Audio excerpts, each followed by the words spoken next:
For 7 years, the Gulf Coast bowed to a man who could not stand.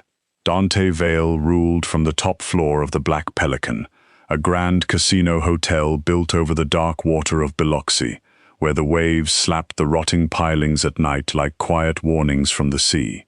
Men with guns lowered their eyes when he passed. Politicians answered his calls before their wives. Smugglers paid him a share before their boats even touched the docks.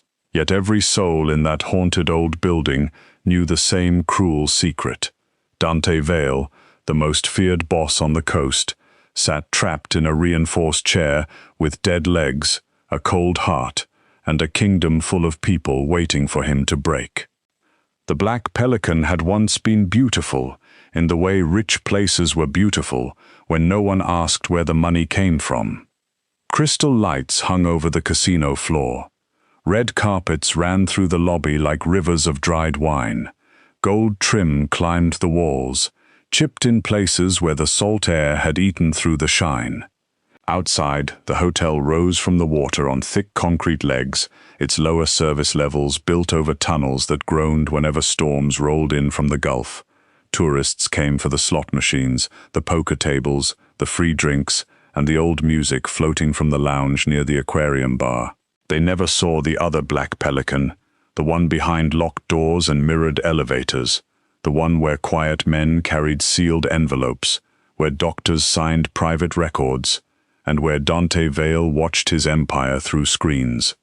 He lived above all of it. On a private floor no guest was allowed to enter. His suite looked out over the Gulf, but he almost never opened the curtains. The windows were reinforced. The doors were steel behind polished wood. Cameras watched every hallway, every elevator, every service room that led even close to him. Some people said he had become cruel after the yacht explosion. Others said he had always been cruel, and the chair only gave his anger somewhere to sit. But no one said these things loudly. Not in the Black Pelican. Not where Dante could hear. 7 years earlier, his yacht had burst into fire just after midnight, lighting up the water like a second sun. The story that spread across Biloxi was simple. Enemies had planted a bomb. Dante had survived by some dark miracle, pulled from the burning wreckage with blood in his mouth and shrapnel in his back. Several of his men died that night. Dante lived, but his legs did not. Dr. Celeste Harrow, his private surgeon, told him the damage to his spine was too severe. She said there was no hope. She said the body had limits, even for men who thought they owned the world. Dante believed her, because he had no choice. At first he fought. He broke mirrors. He threw glass across rooms. He cursed every doctor who came near him, until none of them returned except Harrow. Then his rage went quiet, and that was when the whole coast truly became afraid. A loud monster could be measured, a quiet one could not. Dante stopped appearing in public without guards and screens. He no longer walked into meetings. He arrived already seated, pushed by men who knew better than to touch the chair unless he gave the order. His voice grew softer, but his punishments became colder. Anyone who thought weakness had entered his house learned quickly that a man did not need legs to ruin lives. Still, behind the hard doors and loyal faces, Dante trusted almost no one. His second-in-command, Silas Rook, handled most of the casino operations and the meetings Dante no longer wanted to attend in person. Silas was handsome, in a thin, sharp way, with silver at his temples and eyes that made every smile feel rented. Dr. Harrow came every morning with her black medical bag, her hair pinned smooth and her voice calm enough to make poison sound like medicine. She checked Dante's spine, changed the medicated patches on his lower back, adjusted the small implanted device that was supposed to manage his nerve pain, and told him, day after day, that nothing had changed. Dante hated her for being right. He hated Silas for watching too closely. He hated his guards for pretending not to pity him. He hated the chair most of all, that black reinforced throne on wheels that held him up in front of men who used to fear his footsteps. The only thing he hated more was the small part of himself that still waited, every morning, for a sign from his own body. Lena Maro entered the Black Pelican through the employee door on a wet Monday night with a plastic folder full of paperwork, a borrowed pair of black shoes, and a fear so deep it made her hands damp. She was the new night laundress, hired after 2 women quit in the same week. The job paid more than any hotel laundry job had a right to pay, which told Lena everything she needed to know and nothing she could afford to care about. Her father's dialysis bills sat on the kitchen table at home like a second landlord. Her mother had started watering down soup to stretch groceries. Lena had already sold her car. The Black Pelican could have been built over an open grave, and she still would have walked through the door. The uniform they gave her did not fit. The grey shirt pulled across her chest, the waistband pinched her stomach, and the stiff black pants gripped her hips in a way that made every step feel watched. Lena was fat, and she knew the world had opinions about that before she ever opened her mouth. People looked at her and decided she was slow, soft, careless. A problem that took up too much space. The staff at the Black Pelican did not bother hiding it. The front desk women glanced at her uniform and smiled with their teeth. The bartenders made quiet jokes when she passed with laundry bins. The floor manager, Mrs. Voss, looked Lena up and down on her first night and sighed as if the hotel itself had personally insulted her. "You'll work nights," Mrs. Voss said, walking fast enough that Lena had to hurry to keep up. "Laundry, service corridors, private floor if called. You do not speak to guests unless spoken to. You do not use guest elevators. You do not wander. And above all, you do not ask questions." Lena nodded, because nodding was safer than talking. Mrs. Voss stopped near the service elevator and turned with a slow, mean little smile. "And if Mr. Vale calls for anything, you move quickly. He does not like waiting. He does not like excuses, and he does not like clumsy people." The way she said clumsy made Lena's face burn. She looked down at the laundry cart beside her, stacked high with towels, sheets, robes, and pillowcases.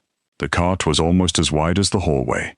Lena gripped the handle with both hands and told herself to breathe. She had survived worse than rude hotel staff. She had survived grocery store whispers, doctor's office chairs too small for her hips, family friends telling her she had such a pretty face, as if the rest of her were a tragedy. She could survive a casino. The laundry room was buried deep in the hotel, below the glitter and noise, where the air smelled of steam, soap, bleach, and old pipes. Massive machines rolled and thundered all night. Sheets came down stained with spilled drinks, makeup, sweat, perfume, and secrets. Lena worked quietly. She learned the rhythm: wash, dry, fold, stack, roll the cart through the back halls, keep her eyes down, keep her money coming, go home before sunrise, and help her mother make breakfast before taking her father to treatment. At first, Dante Vale was only a name spoken in lowered voices. Then, on her 4th night, Mrs. Voss assigned Lena to the private floor. It was not an accident. Lena saw the pleasure in the woman's eyes when she gave the order. "The regular girl called out," Mrs. Voss said, though Lena knew from the other laundresses that no regular girl existed for that floor anymore. Fresh sheets for the master suite, warm towels for the bath. Do not stare at him. Do not drop anything. Try not to breathe too loudly. Lena pushed the cart into the service elevator with her heart hammering so hard she felt it in her throat. The elevator climbed slowly. The higher it rose, the quieter the hotel became. The casino noise faded first, then the music, then the soft chatter of staff radios. By the time the doors opened, Lena heard only the hum of hidden air vents and the faint roll of thunder beyond the walls. 2 guards waited outside. They were large, silent men in dark suits, both armed. One checked the cart. The other checked Lena's name tag, then her face, then the curve of her body with a blank expression that still somehow made her want to disappear. "Go straight in," he said.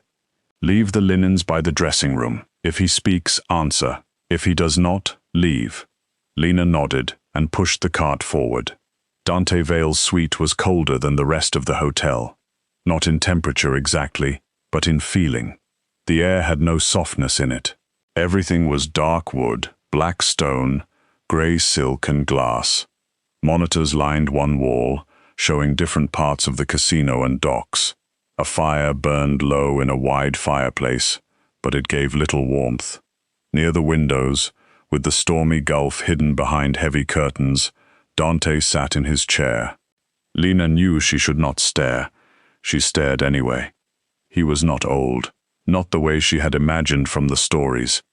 He was in his late 30s, maybe early 40s, with thick dark hair brushed back from a face that looked carved by anger and sleepless nights. His shoulders were broad beneath a black shirt, his hands strong on the arms of the reinforced chair. A thin scar cut across one cheek, pale against his olive skin. His legs rested still beneath a dark blanket, as if they belonged to a statue instead of a man. But his eyes were alive, too alive.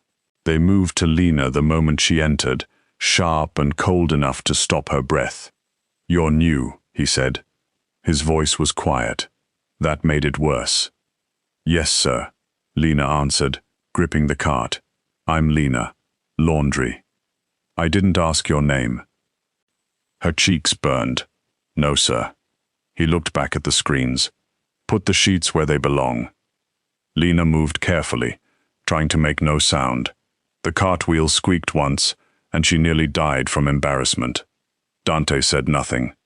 She stacked the sheets in the dressing room, replaced towels in the bath, gathered the used linens with stiff hands, and turned to leave.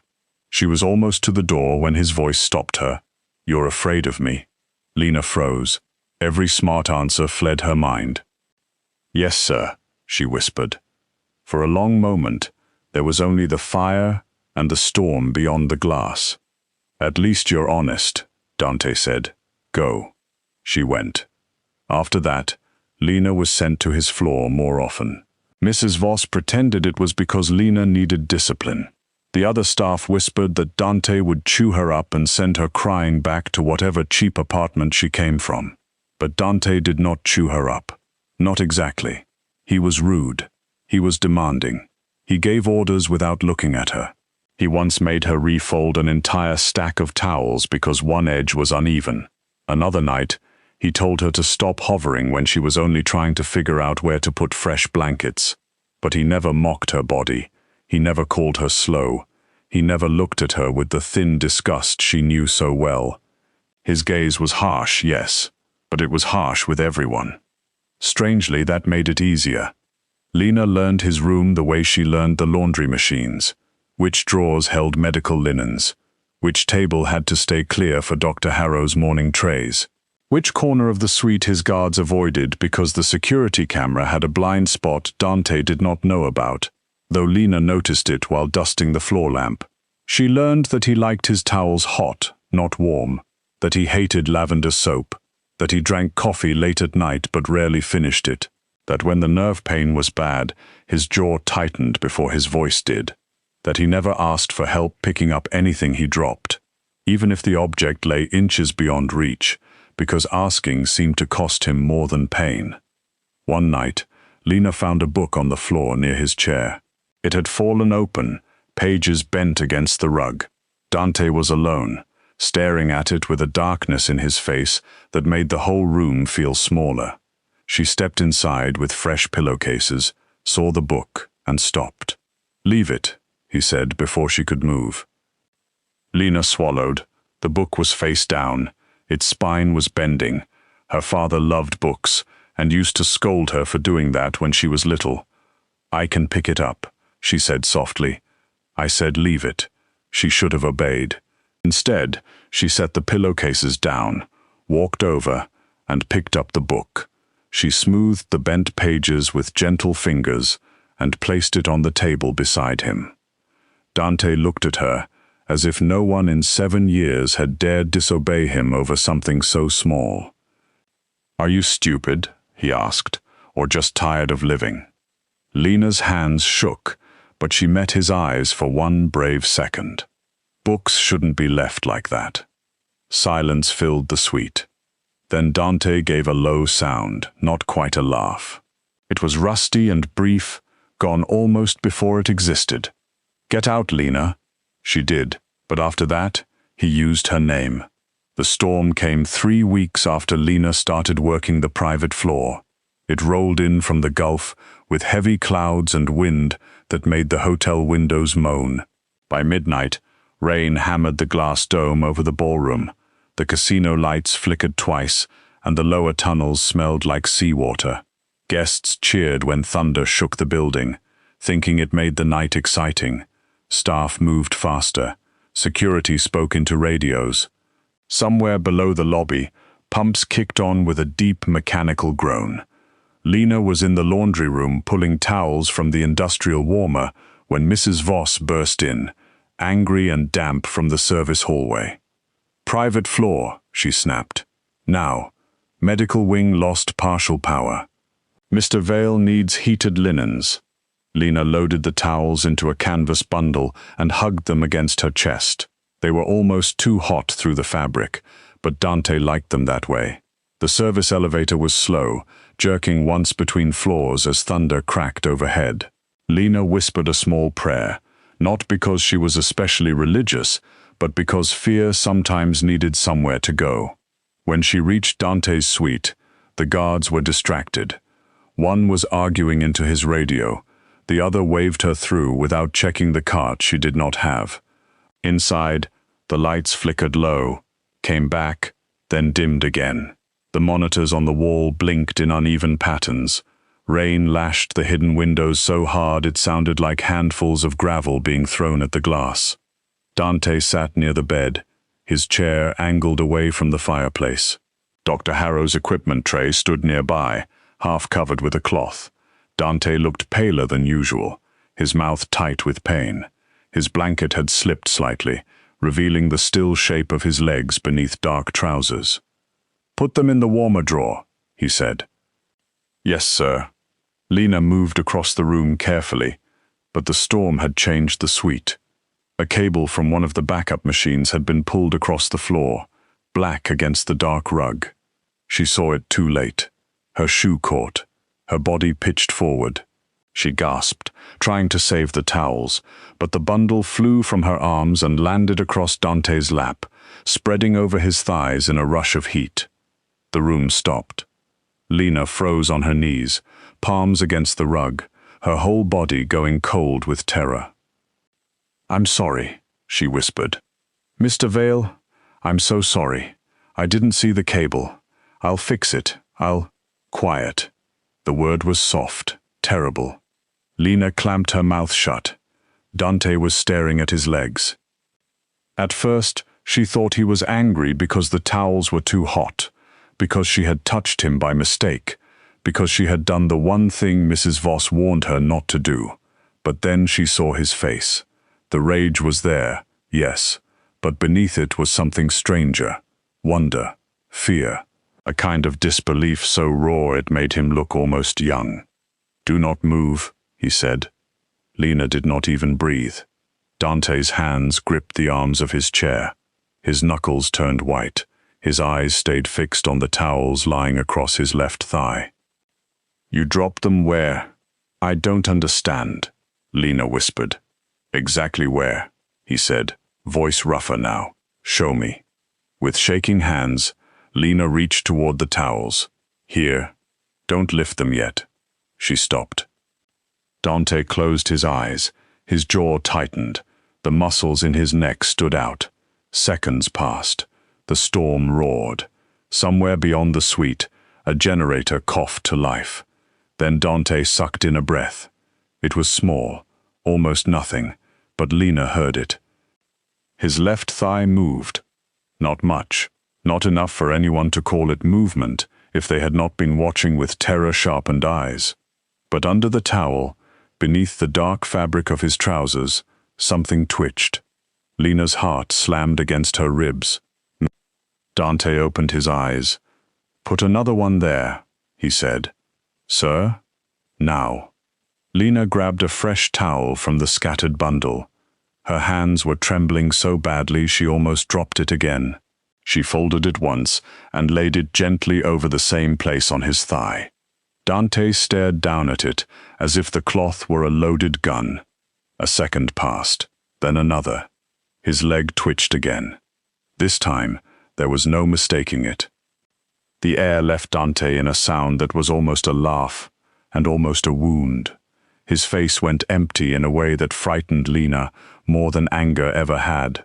Slowly, he reached down and pressed his own hand over the towel, pressing heat into the flesh beneath. His fingers shook. "You felt that," Lena said, before she could stop herself. Dante's head turned toward her. The look in his eyes made her wish she could take the words back, and also made her understand she had just walked into something far bigger than a spilled bundle of laundry. "For 7 years," he said, each word low and careful, "I have been told there is nothing." Lena stayed on her knees, too afraid to stand. Dante looked back at his leg. "Heat," he whispered. "I felt heat." The lights flickered again. Thunder shook the walls so hard the fireplace tools rattled. Dante's voice changed.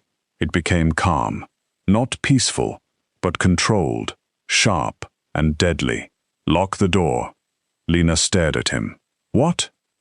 "Lock the door, Lena." She stood on unsteady legs, crossed the room, and turned the heavy lock. The click sounded much too loud. "Now come here."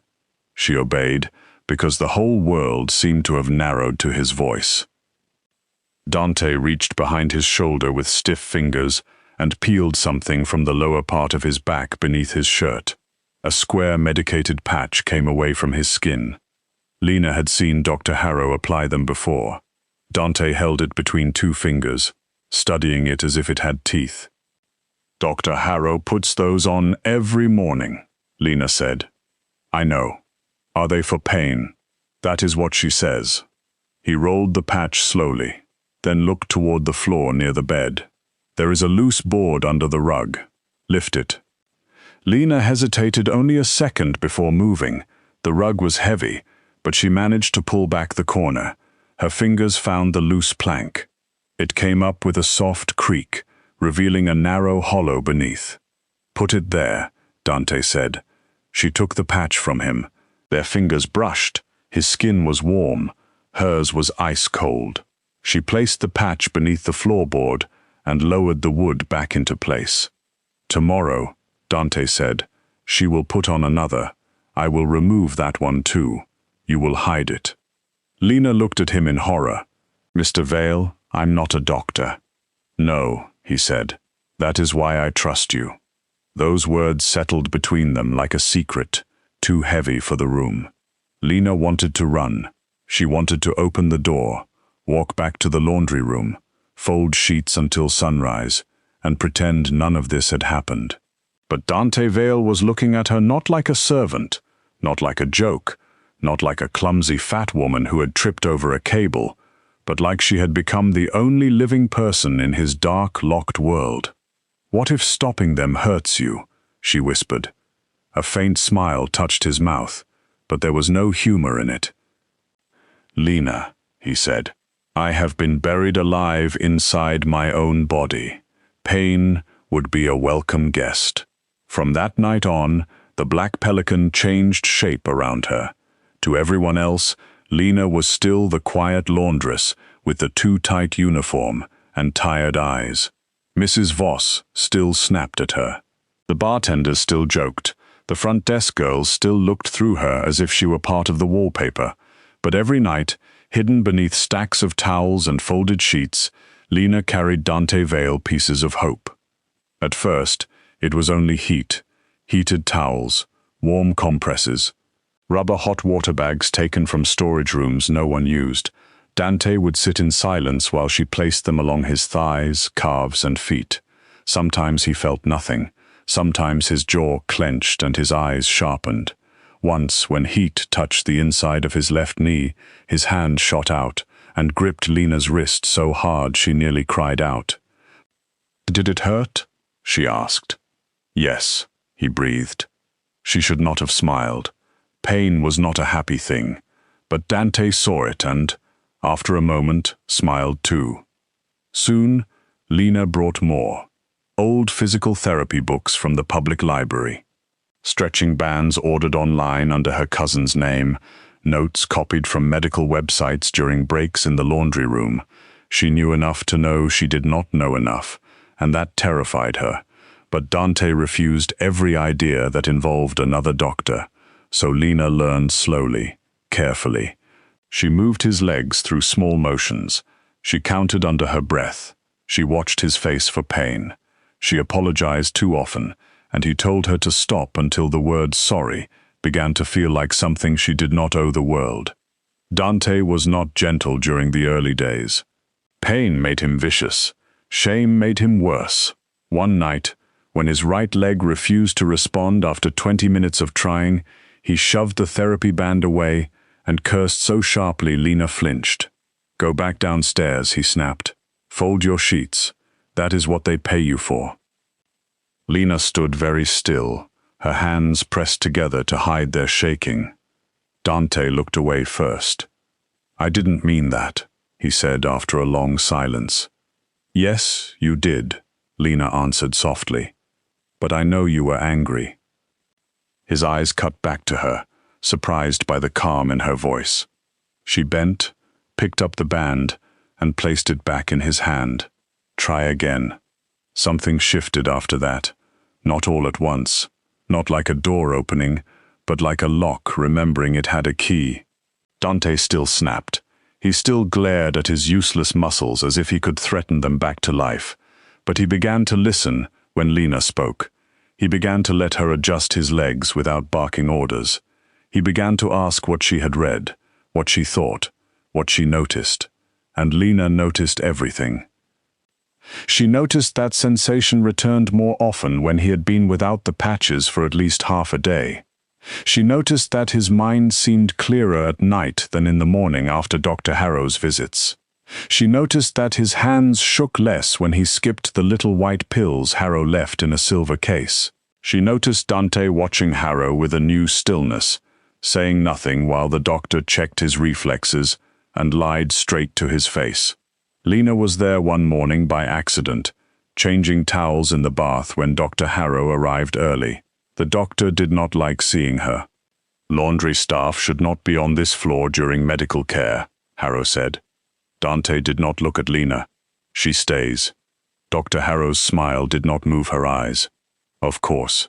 Lena kept her head down, but she watched through the bathroom doorway. Harrow touched Dante's spine with careful fingers. She adjusted the small device beneath his skin. She applied a fresh patch. She asked if he had felt any changes. Dante said no. His voice was flat, bored, perfect.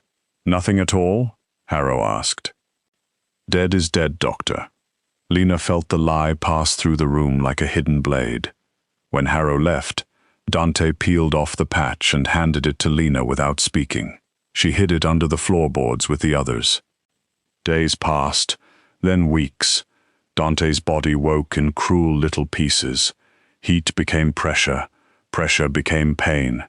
Pain became a toe curling beneath a sheet, while Lena clapped both hands over her mouth to keep from shouting. One night, his left foot dragged an inch across the rug. Another night, his knee lifted, barely, then fell again. Dante gripped the arms of his chair, sweating through his shirt, and whispered a word Lena had never heard from him before. Again. She stood in front of him, bracing herself. "You need to rest." I said again, and I said you need to rest. No one spoke to Dante Vale that way. The guards outside would have gone pale if they heard. But inside the suite, with the curtains drawn and the storm-dark gulf beyond the glass, Dante only stared at her. Then, slowly, he leaned back. "You're stronger than you look," he said. Lena gave a small, tired laugh. People usually mean the opposite. People are fools. She looked down, embarrassed by the sudden warmth in her face. Her uniform still pinched. Her hair had escaped its clip. Sweat dampened the back of her neck from helping him through the exercises. She felt large and messy and plain beside all the polished darkness of his room. Dante saw the change in her expression. He always saw too much. "They taught you to hate your own body," he said. Lena's throat tightened. "No one had to teach me. They just reminded me every day." His gaze moved over her, not quickly, not greedily, but with a heavy attention that made her feel both exposed and protected. "Your body held me up yesterday when my legs gave out. You almost fell, but I didn't. I was scared.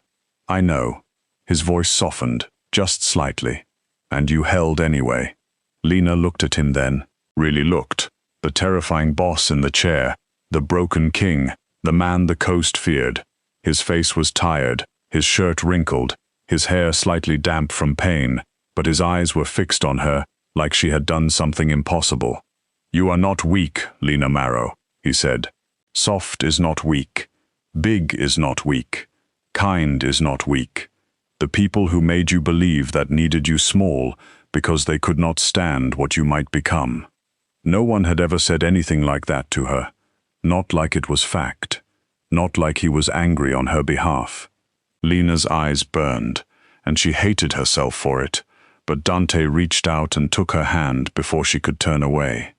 His thumb moved gently over her knuckles. "Do not cry for people who never deserved to name you," he said. That was the night Lena stopped being only afraid of him. The secret between them grew roots. Dante began to ask about her father, though he pretended the questions were practical.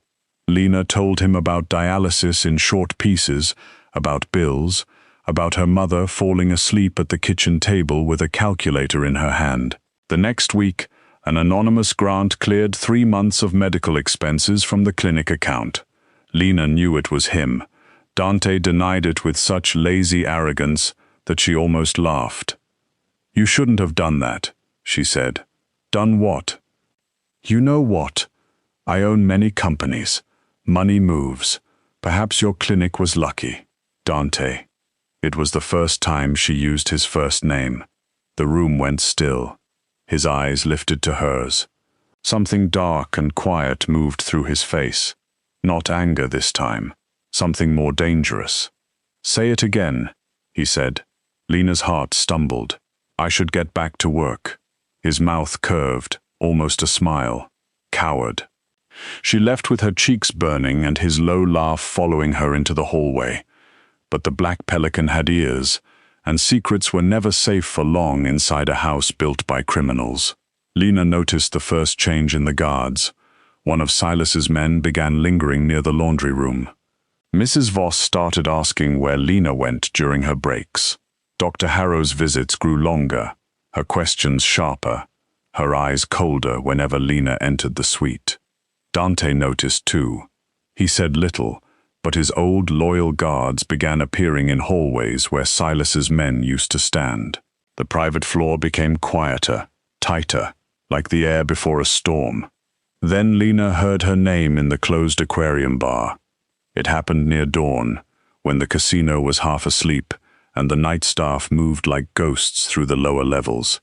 Mrs. Voss had ordered Lena to collect stained tablecloths from the private lounge, a glass-walled room beside the old aquarium that had been closed for renovations no one ever seemed to finish. The tanks were dark, filled with slow-moving shadows and blue emergency light. Lena pushed her cart through the hall, tired enough that she almost missed the voices. Then she heard Silas. "She has been upstairs too often," he said. Lena stopped. The bar doors were not fully closed. Through the narrow gap, she saw Silas Rook standing beside the empty counter, his hands in his pockets, his face calm. Dr. Harrow stood across from him, holding a slim folder against her chest. "She is laundry," Harrow said. "She knows nothing. She knows enough to worry me." Lena's fingers tightened around the cart handle. "The gathering is in 3 nights," Silas said. "The Gulf families will be here. You will present the medical records. You will explain his cognitive decline, his permanent paralysis, his instability, all of it." "He is not declining," Harrow said quietly. Silas smiled. "The records say otherwise because you wrote them." A cold sickness opened in Lena's stomach. Harrow looked away. If he has been interfering with the treatment, he cannot even stand. There was a pause. Then Harrow said, "Are you sure?" Silas's face changed. "Only a little, but enough. That is why the laundress is a problem." Lena stepped back too fast. The cartwheel tapped the wall. Inside the bar, Silas turned his head. Lena ran. She ran through the service hall with her breath tearing in her chest, her shoes slipping on the polished floor, her body heavy and desperate and alive with fear. She had to reach Dante. She had to tell him Silas knew. She had to warn him before the gathering, before Dr. Harrow buried him under false records, before the whole empire was stolen while he sat there pretending not to heal. The private elevator was just ahead. Lena hit the button with her palm. Once, twice, again. The doors began to open. A hand clamped over her mouth from behind. She tried to scream, but the sound died against leather. Another arm locked around her waist.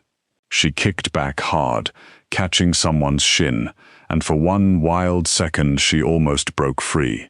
Then something sharp pressed into her neck. The world tilted. The elevator doors opened to an empty hall. Lena saw the ceiling lights blur above her. She thought of her father. She thought of the warm towels. She thought of Dante's hand closing around hers in the dark suite above the sea. Then the Black Pelican swallowed her whole. The first thing Lena heard when the darkness began to loosen was water. Not rain against windows, not the steady hiss of pipes, but a deeper, heavier sound. Water moving where it did not belong. It slapped against concrete somewhere close by, rolled beneath the floor, and echoed through the dark, like the Black Pelican itself was breathing around her. Her head felt thick and strange. Her mouth was dry, her wrists burned. When she tried to move, rope cut into her skin, and panic rushed back so fast she almost choked on it. She was sitting on the cold floor, with her arms tied behind a metal support pipe, her ankles bound, her shoulder pressed against damp concrete. The air smelled like rust, old salt and mold. A weak yellow emergency light flickered above her, showing cracked walls, stacked storm shutters, broken chairs, and the steel door of an old bunker. For a few seconds, Lena could not remember how she had gotten there. Then, it came back in cruel pieces. Silas in the aquarium bar, Dr. Harrow holding the folder, the gathering, the false records, the private elevator opening too slowly, the hand over her mouth, the needle in her neck, Dante. She jerked against the ropes, but pain flashed through her arms and forced a small cry from her throat. The sound came out weak, and that scared her more than the ropes. She had to get out. She had to warn him. Silas knew. Harrow knew. They were going to bury Dante alive all over again, this time in front of every crime family on the Gulf Coast. A laugh came from the shadows near the door. Lena froze. One of Silas's men leaned against the wall, smoking even though the air was already too thin. He was broad, with a shaved head and a face that looked bored by suffering. "Easy," he said. "You'll hurt yourself." "Let me go," Lena whispered. He smiled. "Can't do that. Dante will find me." The man's smile widened, but there was something uneasy beneath it. "Mr. Vale is busy tonight." The words slid into her stomach like ice. Tonight. The gathering had arrived. She had been unconscious longer than she thought. Somewhere above her, under the glass dome of the ballroom, Silas would be standing in his sharp suit, with his calm voice and his stolen confidence. Dr. Harrow would show her perfect lies. The Gulf families would look at Dante in his chair and decide that a king who could not stand had no right to rule men who could. And Lena was down here, tied like a secret beneath all that glitter, with water rising behind the walls. She forced herself to breathe slowly. Dante had taught her that without meaning to. Pain made him vicious, but fear made him careful. She looked around the bunker, searching for anything useful. A rusted shelf, a loose strip of metal, A cracked glass jar near a stack of old hurricane lanterns. Too far. Everything was too far. The rope around her wrists was tight, but her hands were damp from sweat. She twisted carefully, trying to make space, biting her lip to keep from making noise. The guard looked away toward the door, listening to a burst of static from the radio clipped to his belt. Above the bunker, the hotel groaned. The storm was getting worse. High above her, Dante Vale sat in his reinforced chair beside the long ballroom windows, dressed in black, his face carved into perfect emptiness. The glass dome above the ballroom trembled under the force of the hurricane winds. Rain raced down the curved panels in silver sheets, blurring the dark water beyond. Waves slammed against the pilings below with enough force to make the floor shiver beneath the polished shoes of murderers, smugglers, casino kings, dock bosses, and quiet politicians who knew better than to look nervous. The heads of the Gulf families had come because Silas Rook had called them, though he had been careful to pretend the gathering was Dante's idea. They sat around the ballroom in low velvet chairs and at round tables covered in white cloth, their bodyguards standing behind them, with hands folded and jackets heavy with weapons. The old chandeliers cast gold light across the room, but the storm outside turned that gold sickly and strange. It was the kind of night that made even powerful men believe in omens. Silas stood near the center of the room, one hand resting on a stack of medical files. Dr. Harrow stood beside him in a dark blue dress, her face calm, her hair smooth, her eyes never once meeting Dante's. Dante watched them both. He had known something was wrong the moment Lena did not arrive for the evening linens. At first, one of Silas's men said she had been moved to lower laundry.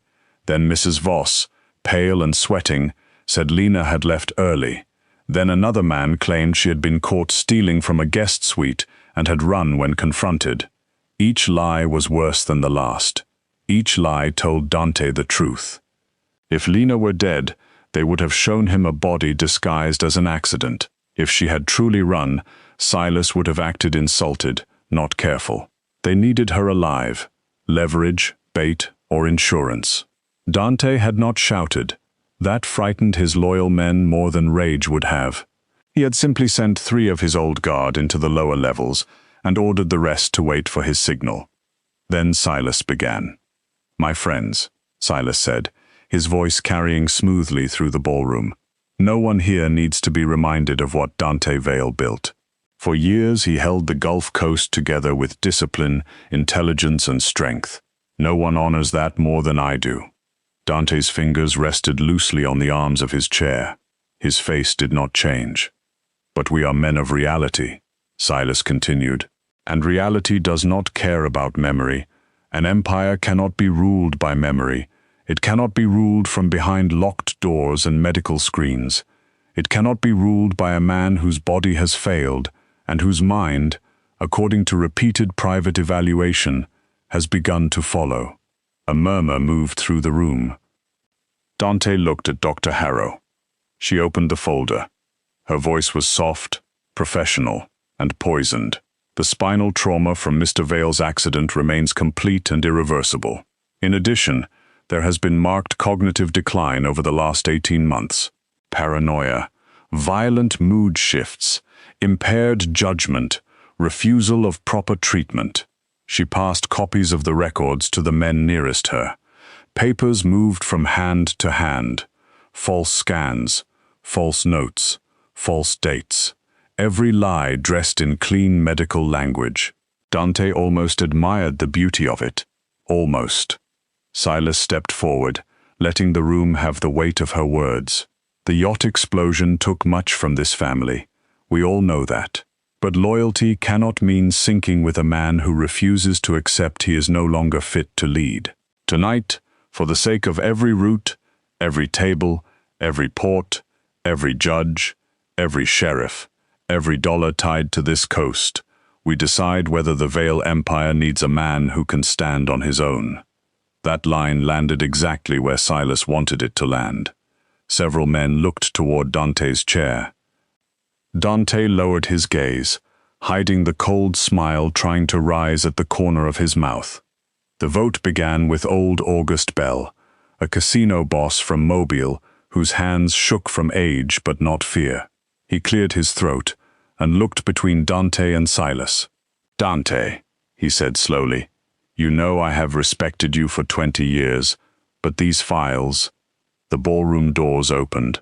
The sound was not loud, but it cut through the room cleanly. Every head turned. For one breath, no one understood what they were seeing. Dante Vale stood in the doorway. He was pale, sweating, and visibly in pain. His left hand gripped a black cane.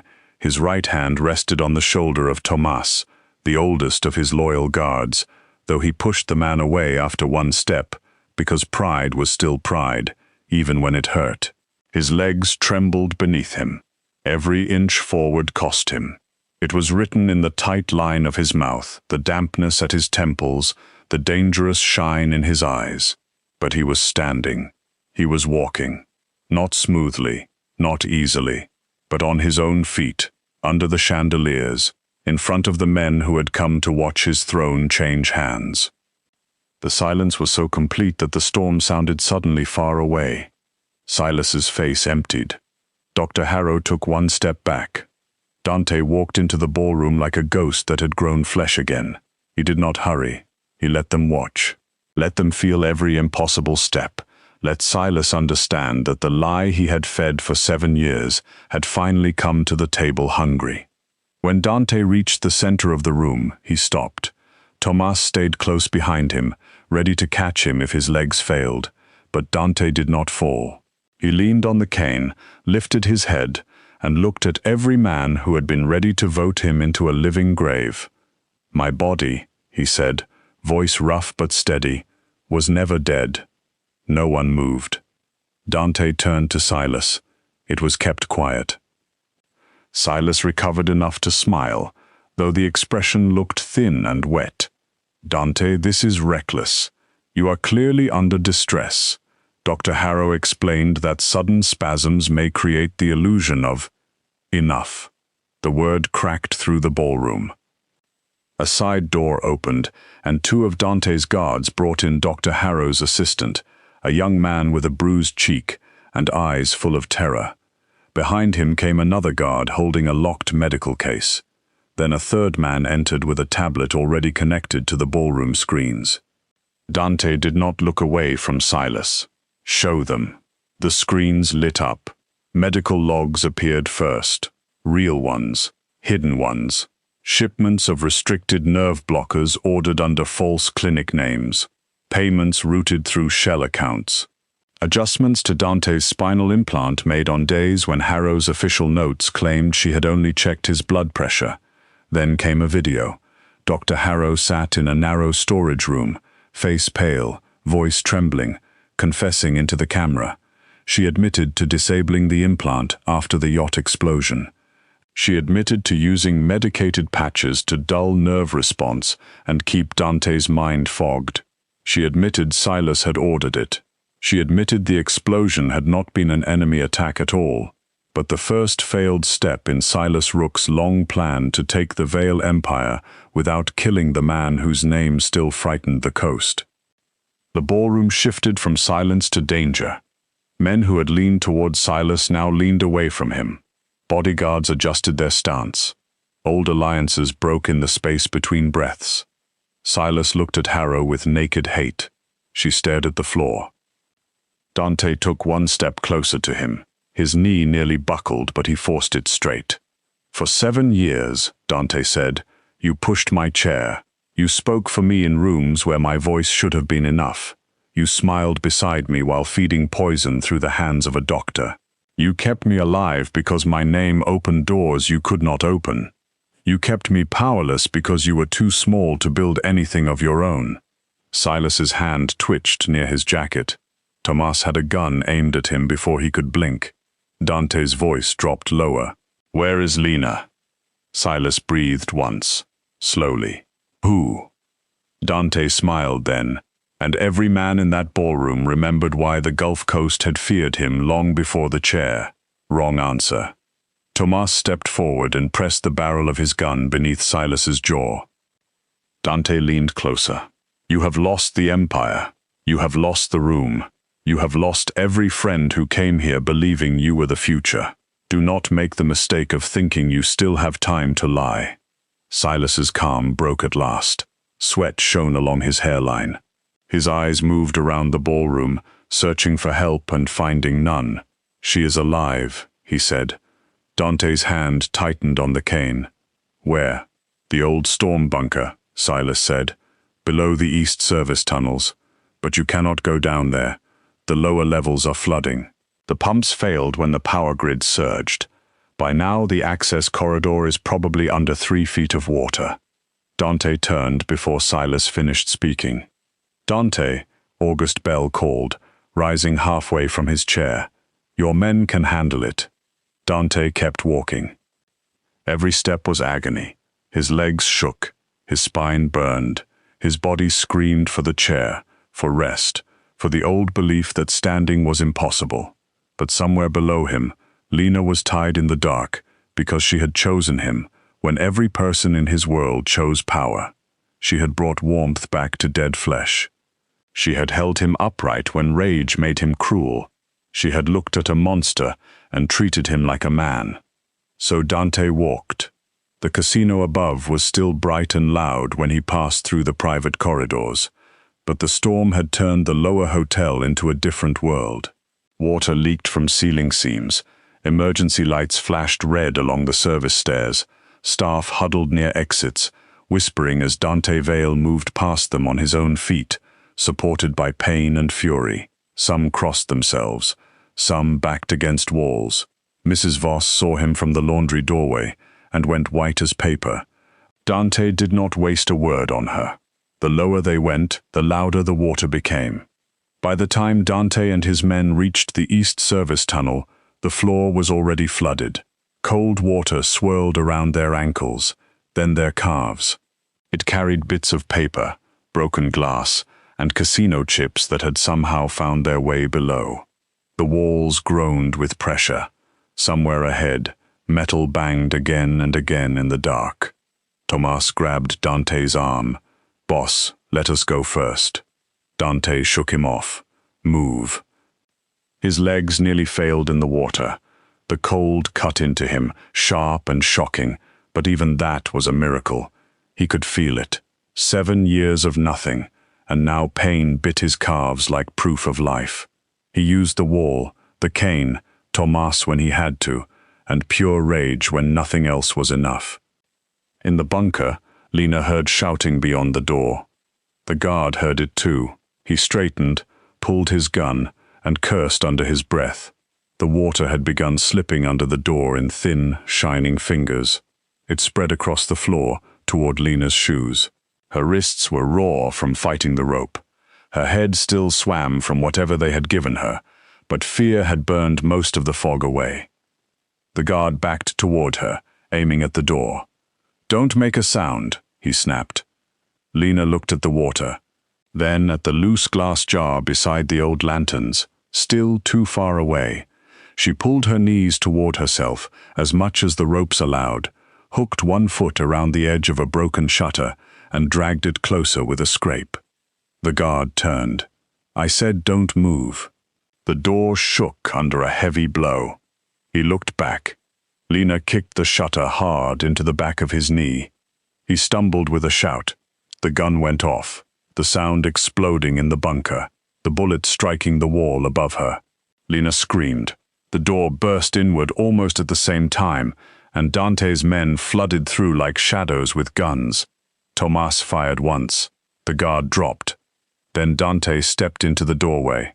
For a moment, Lena thought the drug had made her dream him. He stood there, soaked from the knees down, pale as death, one hand braced against the doorframe. His black shirt clung to him. His hair had fallen loose over his forehead. His face was twisted with pain and something far deeper than anger. Behind him, water rushed through the open door around his feet. Lena, he said. Her whole body broke at the sound of her name. You're standing, she whispered. and then she started to cry. Dante crossed the bunker in uneven steps. He dropped the cane without caring where it fell, and lowered himself in front of her with a rough sound of pain. His hands shook as he cut the rope from her wrists, then her ankles.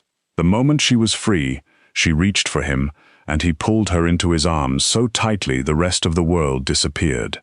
She buried her face against his chest.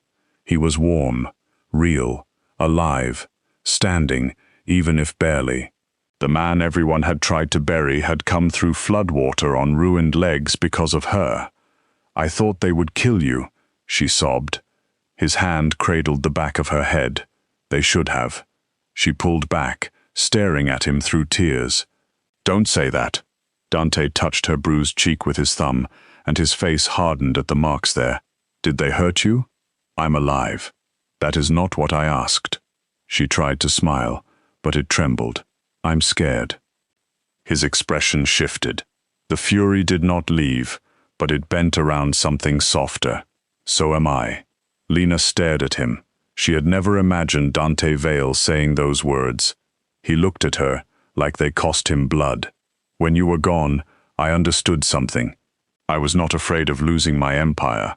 I was not afraid of Silas. I was afraid of reaching this room too late." Fresh tears spilled down her face. Dante took her hands carefully, seeing the raw marks around her wrists.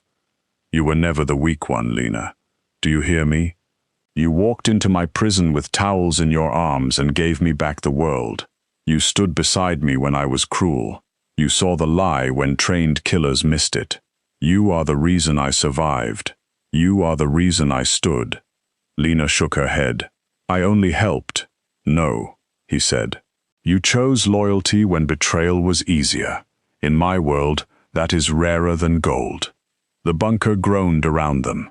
Tomas stepped closer, urgent but careful. "Boss, water's rising. We need to move." Dante nodded, but when he tried to stand, pain ripped through him.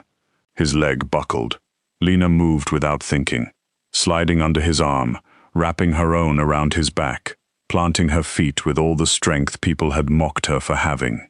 Dante leaned into her, breathing hard. "I've got you," she whispered. His mouth brushed her temple. "I know." Together, they left the bunker. The climb back through the flooded service levels became a story the Black Pelican would whisper about for years. Dante Vale, walking through stormwater with the laundress at his side, not carried by his men, not hidden in his chair, supported by the woman no one had respected enough to fear. Staff watched from corners. Guards stepped out of the way. Mrs. Voss saw Lena pass with Dante's arm around her shoulders and lowered her eyes for the first time in her life. By dawn, the hurricane had moved east, leaving Biloxi washed gray beneath a bruised sky. The Black Pelican stood battered but alive. Broken signs swung over the boardwalk. Floodwater drained from the lower levels. The casino floor was closed, the guests removed, the staff silent. But on the top floor, the old order of the Gulf Coast had already changed. Silas Rook was gone before sunrise. No one asked where. Men like Silas did not receive funerals from the empires they tried to steal.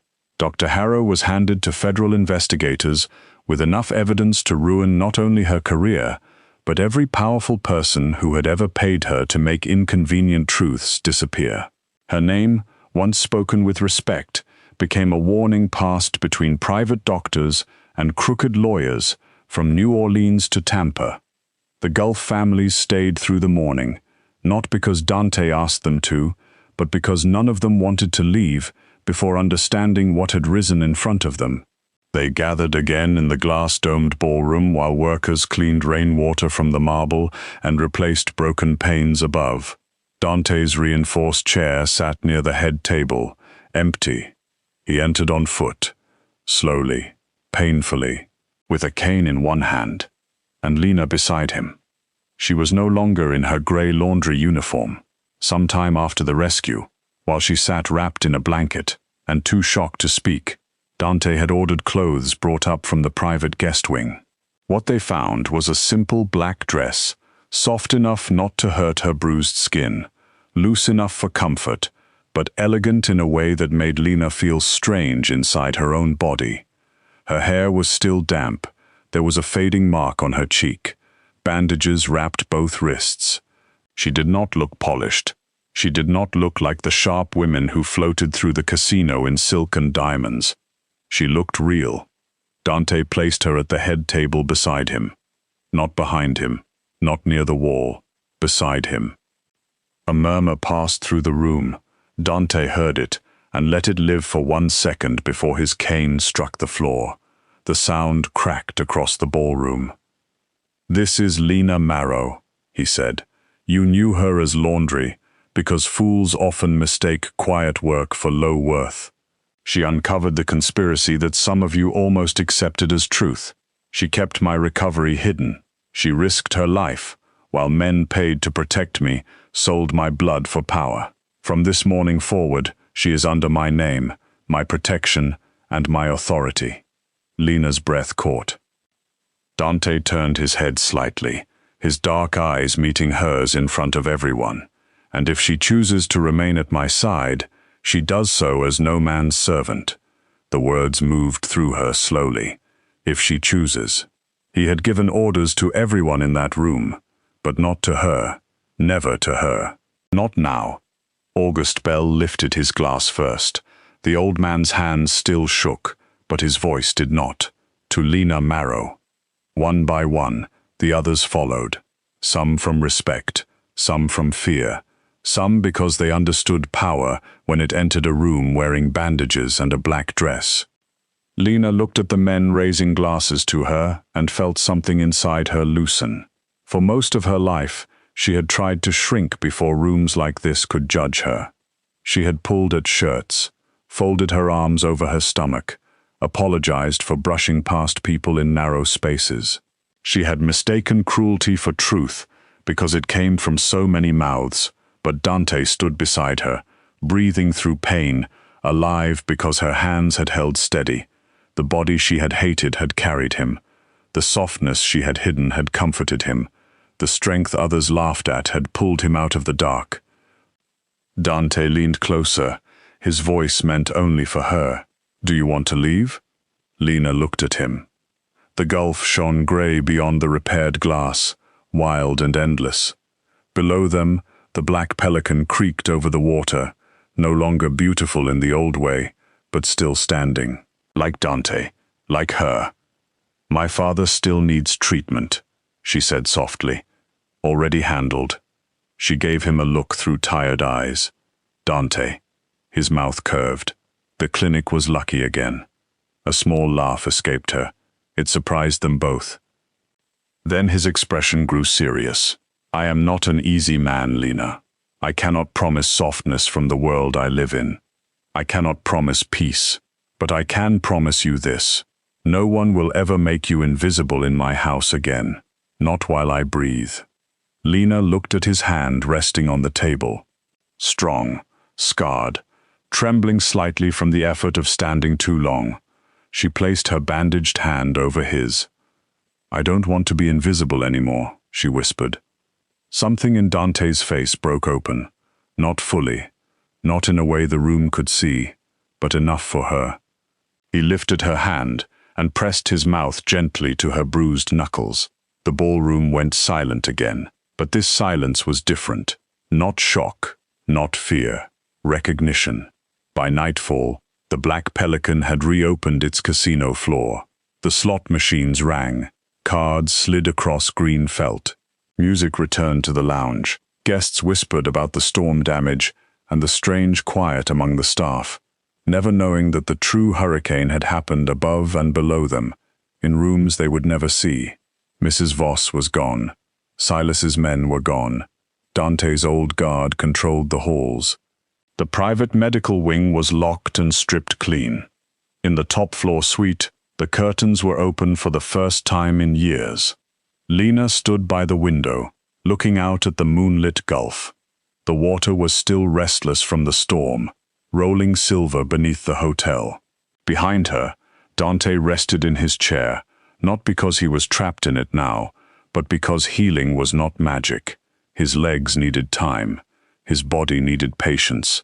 Some days would hurt, some days would fail, some days he would rage, and she would tell him to try again.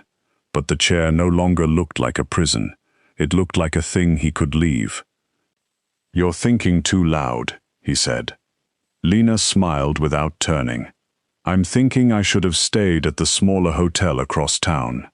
You would have been bored. I would have been safe." Dante was quiet for a moment. "No," he said. "You would have been unseen." She turned then. He watched her from the chair, the moonlight touching the hard lines of his face. The monster of the Gulf Coast, the broken king, the man who had walked through floodwater to find her. His hand rested open on the arm of the chair, waiting, not demanding. Lena crossed the room and took it. Dante pulled her gently closer, careful of her wrists, and rested his forehead against her stomach, like the weight of 7 years had finally found somewhere soft to fall. Lena placed her hands in his hair. For once, she did not wonder if she was too much, too heavy, too wide, too soft. In that quiet room above the water, with the storm gone and the empire reshaped beneath them, she felt exactly as she was meant to be. Dante looked up at her. "You rebuilt me." Lena shook her head. "No, you were still in there." His hands settled at her waist, warm and certain. "Then you found me." Outside, the waves kept moving under the Black Pelican, carrying away the last pieces of the night that had tried to drown them. By morning, every family on the Gulf Coast would know Dante Vale had returned. They would know the chair was no longer his cage. They would know betrayal had failed, that Silas Rook had vanished, that Celeste Harrow's lies had turned to ash. But more than that, they would know a laundress, once mocked in service halls, now sat at the head table beside the most feared man in Biloxi.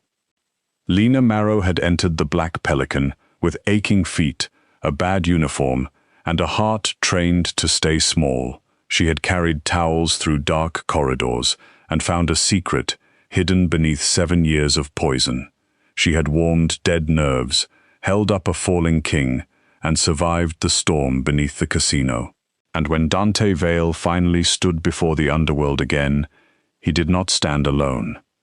The Gulf Coast had its king back. And beside him, no longer hidden, no longer ashamed, no longer anyone's quiet little joke, stood the woman who had taught him how to rise. The first mistake Mara Whelan ever made was believing numbers could stay quiet after midnight. She had spent her whole life trusting them more than people, because numbers did not laugh behind their hands, numbers did not look her body up and down before deciding how much respect she deserved, and numbers did not pretend to be kind while hiding a knife in the sentence. But on the night the charity money led her to the old cold storage building by the marina, the numbers began to scream. They screamed from fake seafood invoices, from hurricane relief checks that never reached broken homes, from yacht repairs billed to companies that did not own boats, and from a single altered shipment record that had been changed after every honest employee had gone home. Mara should have closed the file, turned off her computer, and walked away like a sensible woman. Instead, she followed the money into the dark, and by sunrise, the most feared man on the Gulf Coast would know her name. Baylight resorts looked beautiful from the outside. Tourists saw blue water shining under the sun, white hotels facing the beach, private yachts rocking gently in the marina, and smiling staff carrying trays of champagne at charity galas for storm victims. They saw glossy brochures promising paradise after disaster, luxury with a conscience, wealth that cared about the poor. But Mara worked below all of that, down in the basement offices where the air smelled like old carpet, printer heat, and burnt coffee. Her desk sat between a humming file cabinet and a wall with no windows. Above her, guests paid thousands of dollars for ocean views. Below them, Mara sat under fluorescent lights and searched for lies hiding inside spreadsheets. She was 30 years old, brilliant, fat, and so used to being treated like furniture that she sometimes wondered if people would notice if she vanished during lunch. Her co-workers came to her when reports were broken, when balances refused to match, when auditors asked questions no one wanted to answer. They called her dependable when they needed her to stay late, quiet when they wanted her to accept blame, and sweet when they wanted her to fix someone else's mistake without asking for credit. Men with louder voices presented her findings in meetings and were praised for insight. Managers who barely understood her work told her to be a team player. Women from the upper floors smiled thinly at her plain cardigans and comfortable shoes, as if softness was a crime and hunger was a moral failure. Mara had learned not to react. She had learned to let people underestimate her, because when they looked away, they often forgot to hide the truth. The truth was that Mara saw money differently from everyone else. To most people, a ledger was a list of amounts. To her, it was a living map. A payment could feel nervous. A missing invoice could feel staged. A duplicate vendor account could pulse like a bruise under skin. She knew when numbers had been forced to tell the wrong story. She knew when panic had touched a transaction.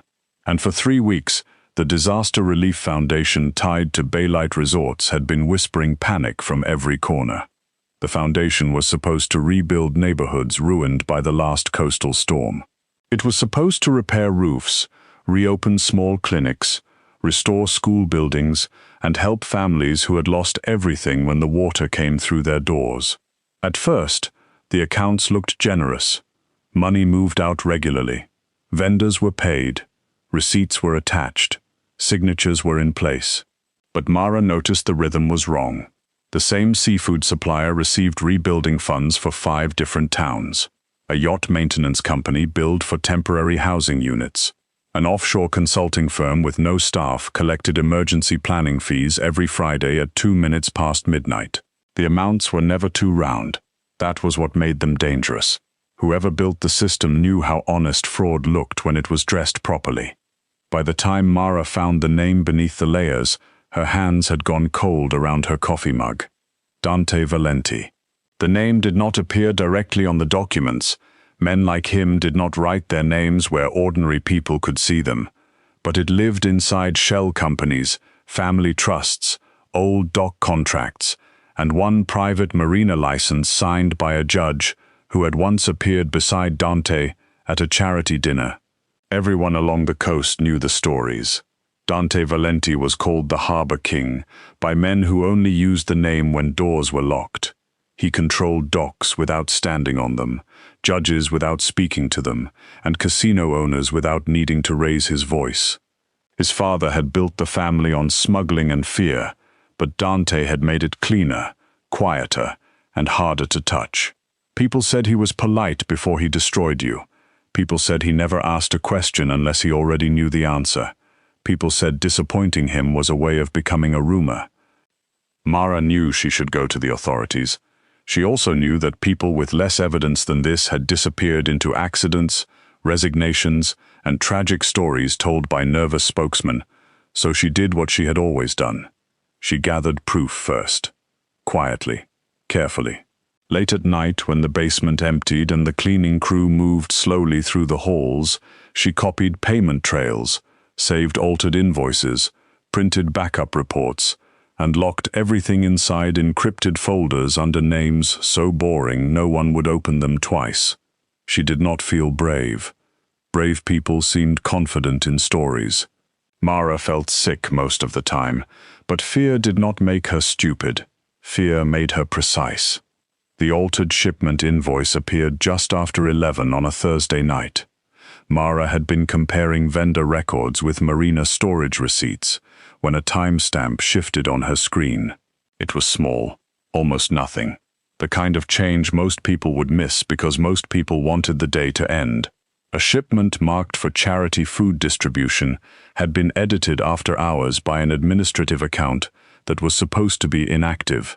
The destination changed from a relief warehouse near Biloxi to a cold storage facility owned by one of Baylite's seafood vendors.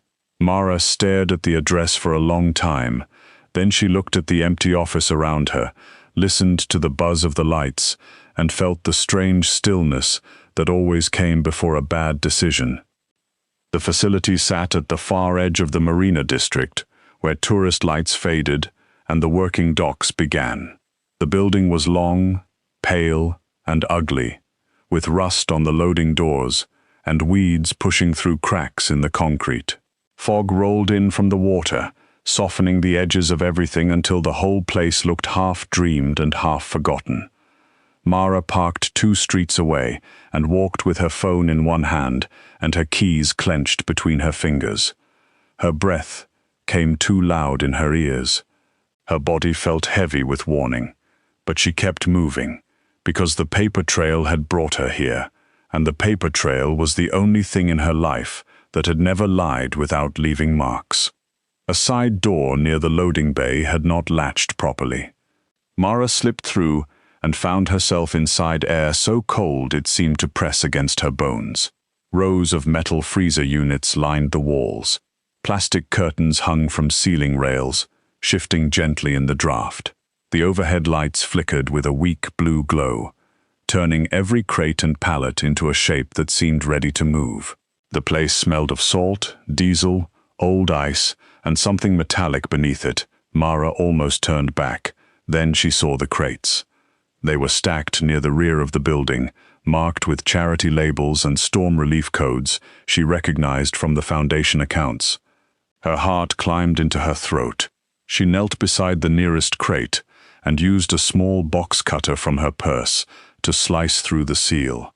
Inside were no canned goods, no blankets, no medical supplies for people sleeping in damaged homes. There were bundles of cash wrapped tight in plastic, velvet jewelry rolls, and black encrypted drives packed in foam. Mara stared at them, suddenly aware that she was not looking at theft anymore. She was looking at a hidden artery of an empire. A sound moved through the building. It was not loud, just the low groan of a loading door opening somewhere near the front, followed by tires rolling over wet concrete. Mara's breath stopped. Voices entered with the cold night air. Men, several of them, calm, practiced, not surprised to be there. She moved faster than she thought her body could move, pulling the crate lid back into place, gathering her files against her chest, and slipping behind a row of freezer units. The space was narrow and freezing, metal pressed against her shoulder.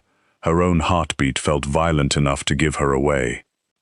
Dante Vale entered the blue light like he owned the cold itself. Mara had seen photographs of him in newspapers, always standing beside mayors, casino executives, or hospital donors, his dark suit perfect, his expression unreadable. In person, he was worse, not louder, not theatrical. Worse because he seemed entirely controlled. He walked slowly, surrounded by men who watched the room as if every shadow owed them obedience. He was tall, broad-shouldered, and dressed in a black coat that moved like a shadow around him. His face was calm, in a way that made panic feel childish. This was not a man pretending to be powerful. This was a man for whom power had become the natural weather. A younger man was dragged in after him. His hands were tied. Blood marked one side of his mouth. He was trying to speak before Dante even turned around, begging in a broken rush about mistakes, pressure, rivals, money he could return, names he could give.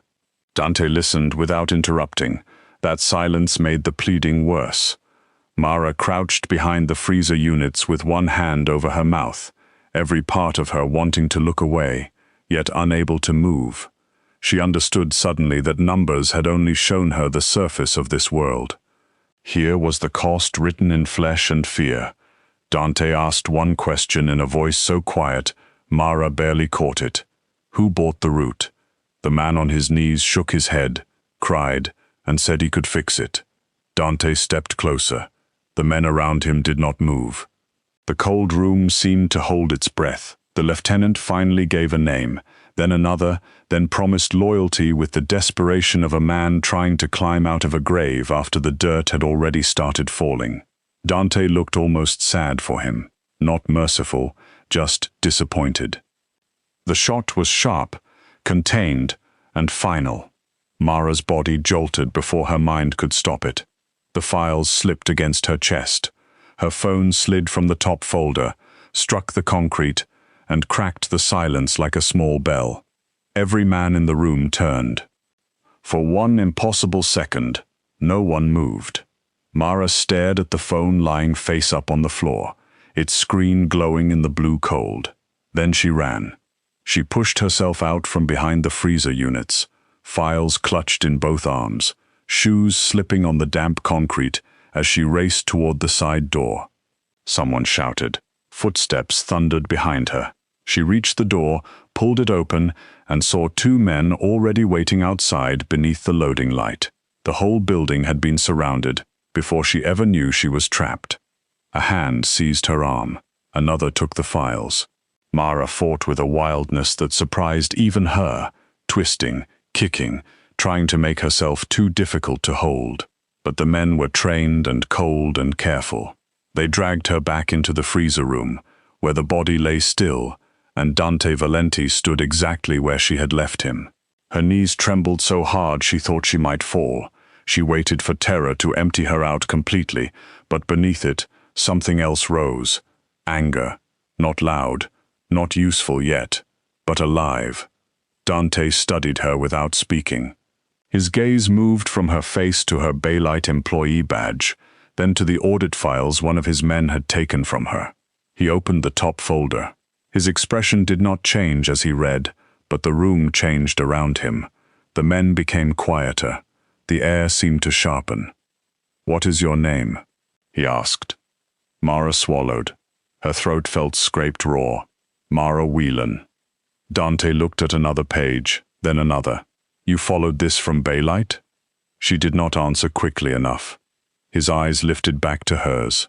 They were dark, steady, and far too intelligent. "You found the relief accounts, the seafood vendors, the offshore consulting line, and this shipment." Mara forced herself to breathe. "Your accountants missed the altered invoice." A faint shift passed through his face. Not anger, interest. That frightened her more. One of his men stepped closer and muttered that she had seen too much. Mara heard what that meant. Her fingers went numb. She looked at Dante, expecting death to arrive inside his calm. Instead, he closed the folder. "No," Dante said. "She saw what my own people failed to see." The men went still. Mara stared at him. "Please, I won't tell anyone." Dante moved closer, stopping just far enough away that he did not touch her. Somehow that restraint felt more dangerous than a hand around her throat. "That is the first lie you have told me, Mara Whelan." Her breath shook. "You were going to protect yourself," he said softly.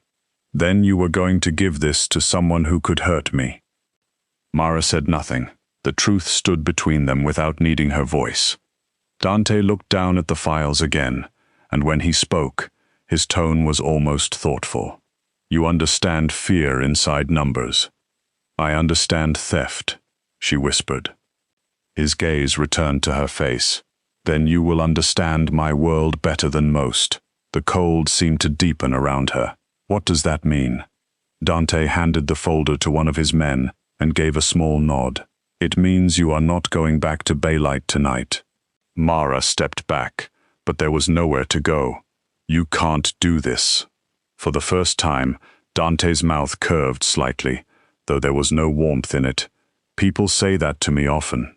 The room blurred at the edges as panic rose too fast. She thought of her small apartment, the half-empty carton of milk in her fridge, the laundry she had left folded on a chair, the ordinary little pieces of a life no one had ever envied. She had spent years feeling invisible, and now the worst man on the coast was looking at her as if she were the only thing in the room worth keeping. As his men led her out into the wet night, Mara saw the marina lights trembling on black water. Somewhere far off, music floated from a hotel balcony, soft and cheerful, belonging to a world that still believed Baylight was paradise. Dante walked beside her, without touching her. That should have made her feel less trapped. It did not. At the open door of a black car, he paused and looked down at her with that same quiet, terrible focus. "You are afraid," he said. Mara lifted her chin even though her whole body shook. "I'm not foolish enough to be anything else." Something like approval moved through his eyes. Good. Fear keeps the mind awake. Then he stepped aside, and Mara was guided into the car. The door closed with a soft, expensive sound, sealing her away from the marina, the cold storage building, the files, the life she understood, and the last version of herself that had believed being ignored could keep her safe. The car moved through the fog toward the marsh roads, and Dante Vale sat across from her in silence, watching her like a man who had not found a witness, not found a victim, but discovered a rare black pearl in the wreckage of his own empire. The car did not take Mara Wayland back toward the glowing hotels, the bright restaurants, or the ordinary streets where people still believed the night belonged to them. It moved away from the marina and deeper into the marsh road, where the world grew darker with every mile, and the water on both sides reflected only thin slices of moonlight. Mara sat very still in the back seat, her hands folded tightly in her lap, her body heavy with cold and fear. Across from her, Dante Vale watched through the shadows without speaking. He did not look rushed. He did not look angry.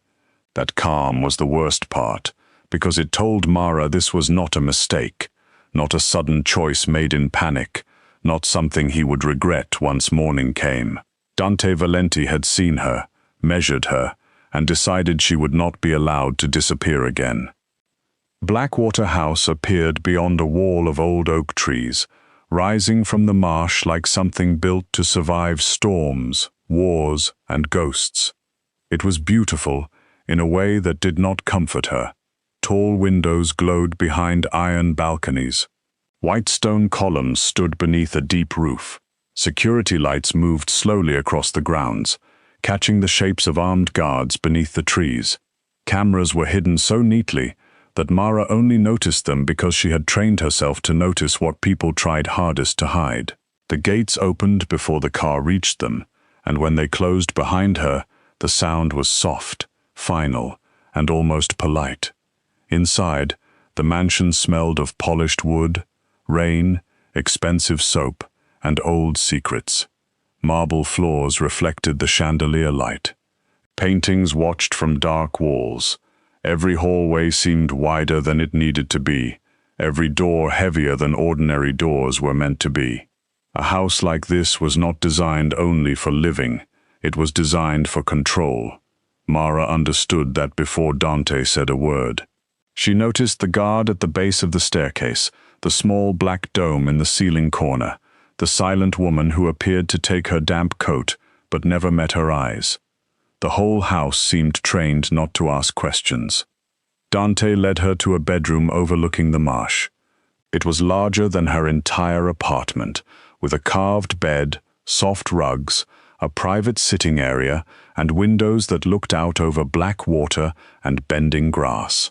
Someone had prepared a meal on a small table near the fireplace, soup still steaming beside warm bread and fruit arranged like an apology. A bathroom door stood open, revealing a marble tub, folded towels, and bottles that looked too expensive to touch.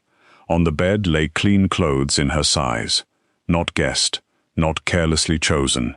Her size. Mara stared at them, then at Dante. "How did you know?" "I did not," he said. "My staff is good." She almost laughed, but nothing about the moment was funny. Good at dressing kidnapped women? His face did not change. Good at making sure valuable people are comfortable. "I'm not comfortable." "No," he said quietly, "but you are alive." The words settled between them like a locked door.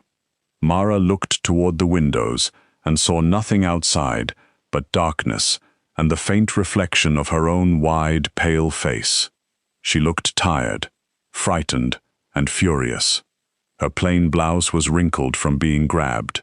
Her hair had come loose around her cheeks. Her body, the one people had judged and dismissed for as long as she could remember, now felt painfully present in this silent room. Dante saw all of it.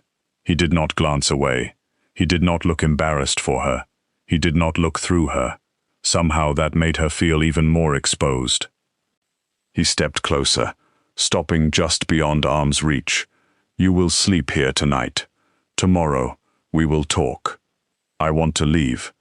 "I know." "Then let me." "No." There was no cruelty in his answer, and that made it colder. Mara wrapped her arms around herself. "You said I'm not dead because I'm valuable.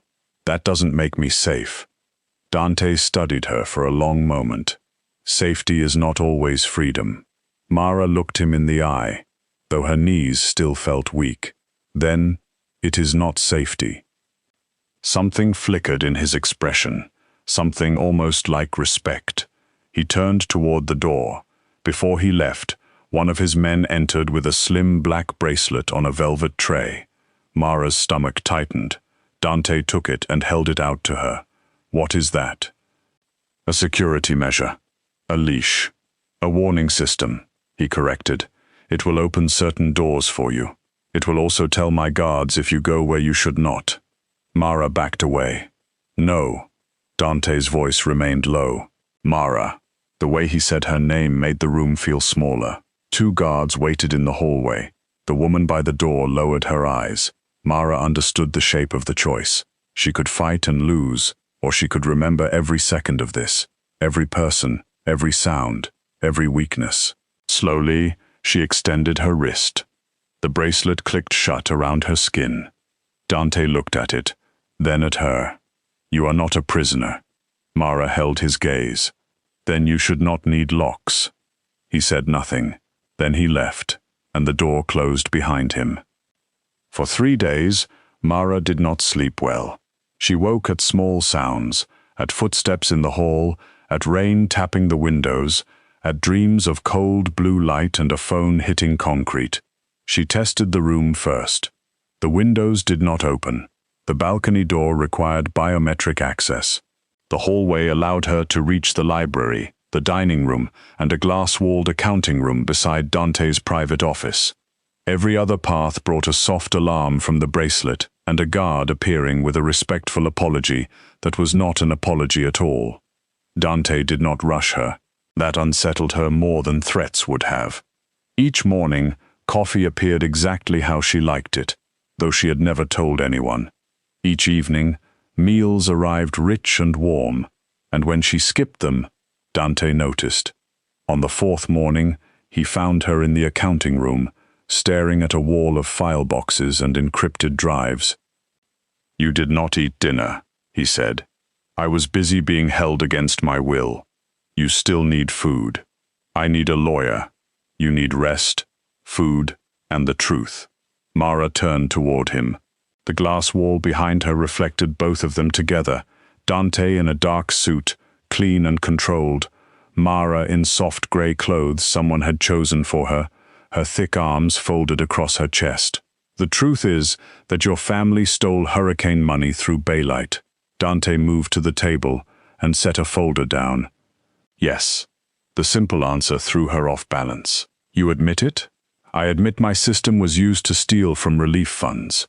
I do not yet know who approved it, who benefited, or how deep it runs. That is why you are here. Because your own accountants failed.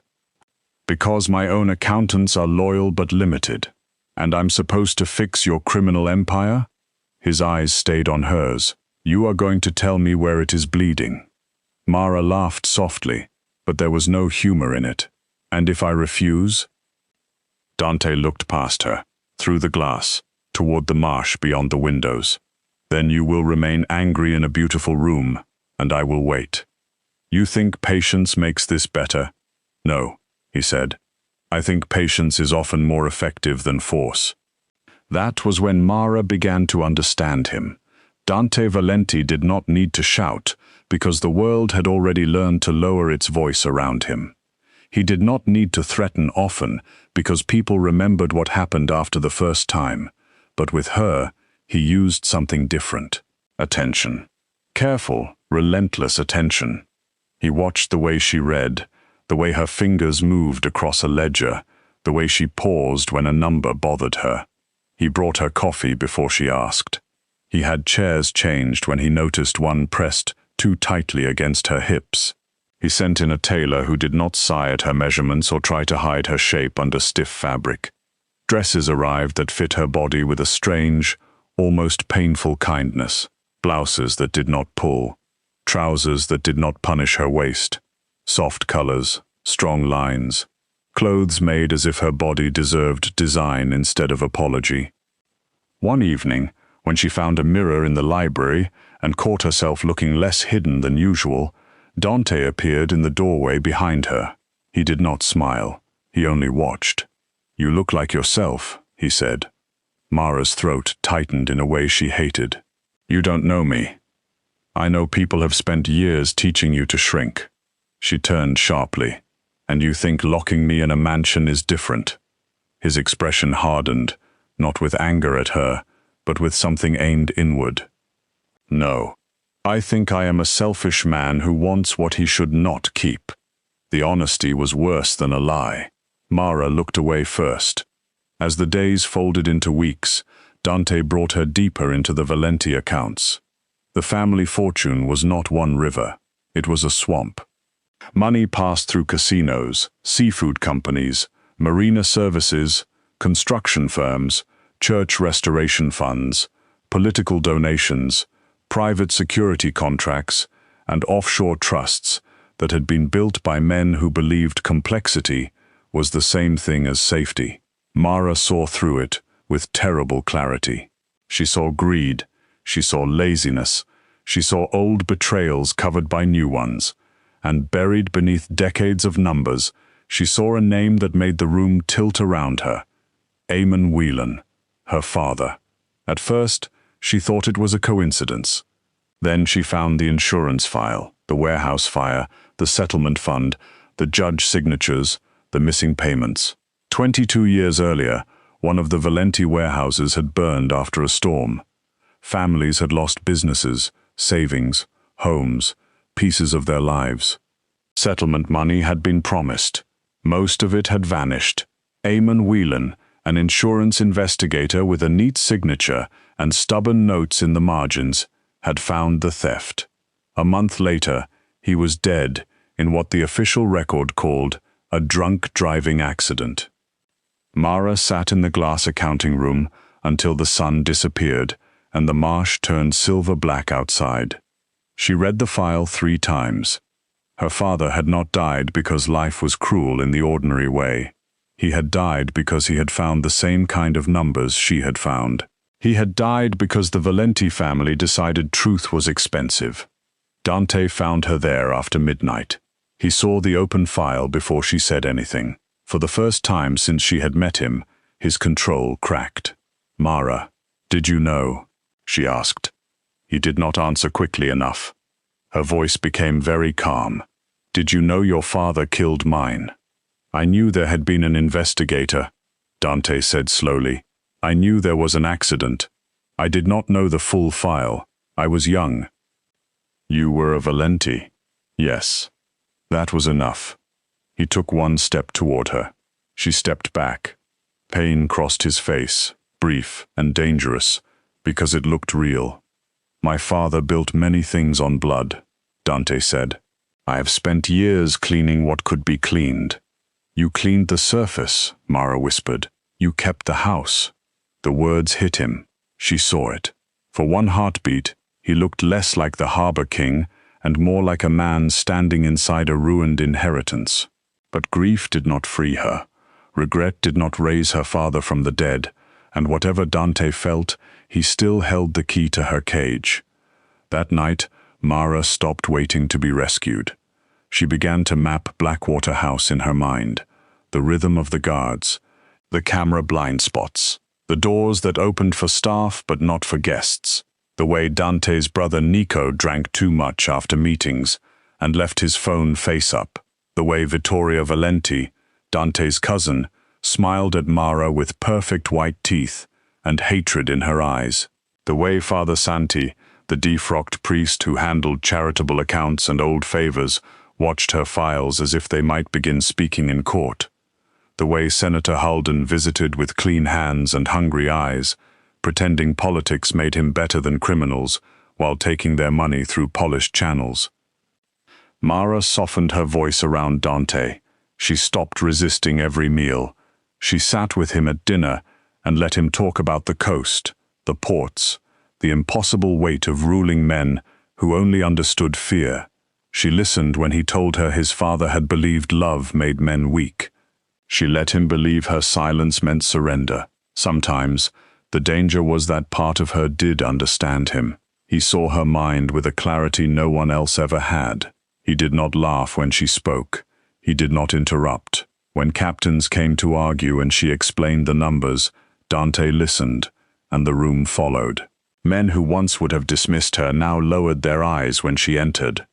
He began calling her his Black Pearl. The first time he said it, they were alone in his office during a storm. Rain slid down the windows behind him. Mara had just uncovered a hidden payment trail linking a dock supervisor to stolen fuel shipments. Dante looked at the report, then at her, and the name slipped from him with quiet wonder. My Black Pearl. Mara felt the words move through her like warmth and warning at the same time. A pearl was valued. A pearl was admired. A pearl was also taken from the dark and placed in someone else's hand. So she smiled faintly and said, "Then keep me close." And Dante, brilliant and doomed by his own desire, did. The work began with small changes. Mara rerouted a minor payment through Nico's private holding account, then buried the trail under old gambling losses. She restored a deleted message that made Vittoria appear to be hiding casino profits. She adjusted church restoration transfers, so Father Santi's accounts looked touched by federal interest. Nothing was obvious. Nothing was loud. Mara did not plant bombs. She planted doubts. She knew exactly when Dante was tired, when he was angry, when one more betrayal would feel like proof instead of coincidence. Then she let him find what she wanted him to find. The empire began to rot from the inside. Nico shouted in meetings and accused Vittoria of turning Dante against him. Vittoria smiled colder and began moving her own guards closer. Father Santi prayed with dry lips and watched Mara as if he had finally realized the soft woman in the corner was not soft at all. Dante trusted fewer people each week. He trusted Mara more. He brought her into rooms where captains discussed territory. He asked her to review emergency reserves. He gave her access to older files, deeper vaults, names of politicians, judges, police captains, casino boards, offshore bankers. Every key he handed her was meant to make his empire safer. Every key gave Mara a clearer view of where to cut. The engagement gala was supposed to save him. Senator Halden had a daughter with a smile like glass and a family name old enough to make dirty money look respectable. The public story was alliance, stability, charity, a new future for the Gulf Coast. Blackwater House was filled with white lights, flowers, champagne, music, and men carrying weapons beneath tailored jackets. Rain began just after sunset, soft at first, then steady over the marina. Mara stood near Dante, in a deep blue dress he had chosen, but she had allowed, her bracelet hidden beneath a diamond cuff. Guests looked at her with curiosity now, some with fear. That was new. That was useful. By midnight, the false evidence reached its marks. Nico received proof that Vittoria planned to seize the casino accounts. Vittoria received proof that Father Santi had offered her name to federal agents. Father Santi received proof that Nico was preparing to turn Dante over during the gala. None of it was entirely true. That was why it worked. Each lie was built around a real hunger, a real resentment, a real secret. Mara had learned long ago that the strongest falsehoods did not invent weakness. They simply pointed to it at the right time. The first gunshot cracked somewhere near the marina. Music stopped. Guests screamed. Lights flickered as security teams shifted to emergency power. Men ran beneath the strings of white lights while rain turned the stone terrace slick and silver. Senator Holden fled through a side exit with his daughter, his polished future collapsing before it could be photographed. Nico's men fired on Vittoria's guards. Father Santi vanished toward the chapel wing. The Valenti Empire, held together by fear for decades, finally remembered that fear had no loyalty. Dante found Mara in the chaos and grabbed her hand. His face was furious, but beneath the fury was something shaken and almost young. "Come with me." He pulled her through a hidden passage behind the library, down a narrow stairway, and into the private vault beneath Blackwater House. The room below was cold and bright, lined with steel cabinets, servers, biometric panels, and old money sealed behind modern locks. This was the heart. Mara felt it as soon as she entered. Not the office, not the marina, not the casino towers. This room was where the Empire believed itself immortal. Dante moved to the central console. "We secure the reserves. We freeze every account. We cut off anyone involved." Mara's pulse slowed. The moment had arrived so quietly after so much waiting that it almost felt gentle. "I need full access," she said. Dante looked at her. "If they breach the outer system, partial access won't be enough. You said I understand the structure better than anyone. Let me save what can be saved." Above them, another dull explosion shook dust from the ceiling. Dante stared at her, rainwater still on his hair, eyes dark with desperation, pride, and the terrible tenderness he had mistaken for trust. Then he gave her the master phrase. He placed his hand on the biometric plate. She placed hers beside it. The system opened. For 1 second, Dante Valenti looked relieved. Then Mara began taking his kingdom apart. Her fingers moved across the keys with calm precision. Emergency reserves shifted first, not into hiding, but into a restitution trust created years earlier under her father's name. Eamon Whelan's forgotten legal shell, the one he had built before he died, opened like a door left waiting in the dark. Baylight hurricane funds returned. Warehouse fire settlements multiplied with interest. Offshore accounts emptied into protected channels tied to clinics, homes, schools, and families whose names had been buried under Valenti paper for decades. Evidence packets released automatically to federal agencies, investigative journalists, and prosecutors her father had once tried to reach. Security maps, tunnel plans, guard rotations, judge payments, police bribes, casino ledgers, church accounts, every hidden bone of the empire went out into the world. Dante went still. "Mara," he said softly. She did not stop. "What did you do?" She looked at him then, and for the first time since the cold storage facility, she felt no need to make herself smaller. "I balanced the books." His face changed. Not into rage. That would have been easier. It changed into understanding, and then pain. "You planned this." "Yes." "All of it?" "Enough." The alarms began above them, distant at first, then louder. Red lights flashed across the steel walls. Dante stepped toward her, but he did not draw a weapon. He did not threaten her. That almost broke her more than fear ever could have. "Was any of it real?" he asked. Mara's hands hovered over the keyboard. Outside the vault, somewhere far above, men shouted. The storm battered the estate. The empire cracked open around them. She looked at him and told the truth, because lies had already done enough, some of it. His breath caught. "That is why this is hard," she said. "You saw me when no one else did. You respected my mind. You made room for my body in a world that always told me to apologize for it. Part of you made me feel powerful. Then stay." Mara's eyes burned, but her voice held. Admiration without freedom is still a cage. Dante closed his eyes briefly, as if the sentence had struck deeper than any bullet. When he opened them, the Harbor King was there again, but broken at the edges. "You will not make it out," he said. "My father left a map."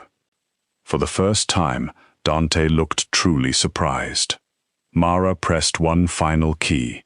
A side panel behind the old server wall released with a soft mechanical sigh. Cold, damp air breathed into the vault from a drainage passage older than the mansion's security system. Eamon Whelan had marked it in the hidden files, a forgotten escape route from the original marsh structure beneath Blackwater House. Dante stared at the opening, then at her. "You are extraordinary," he said. Mara stepped backward into the dark passage. "I know." Federal sirens rose in the distance, cutting through the storm. Boots thundered somewhere above. The vault door locks began cycling under outside override. Dante did not follow her. Maybe he knew he could not stop what had already happened. Maybe part of him, the part that had truly seen her, understood that the only proof of love left was letting her leave. Mara looked at him one last time. The man who had taken her, the man who had valued her, the man whose empire was built over her father's grave. Then she turned and disappeared into the dark. The drainage passage was narrow, wet, and cold enough to numb her hands. She moved through mud and old stone, guided by the emergency light on her phone and the memory of her father's markings. Behind her, Blackwater House shook with shouting, alarms, and the collapse of men who believed power could last forever if enough people were afraid. Ahead, the passage opened into marsh grass beneath the storm.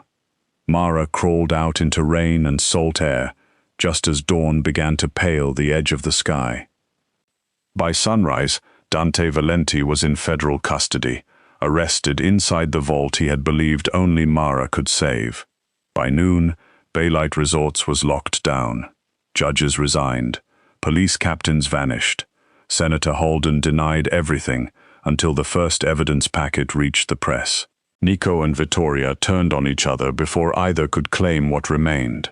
Father Santi was found at a private airstrip with 3 passports and no courage left.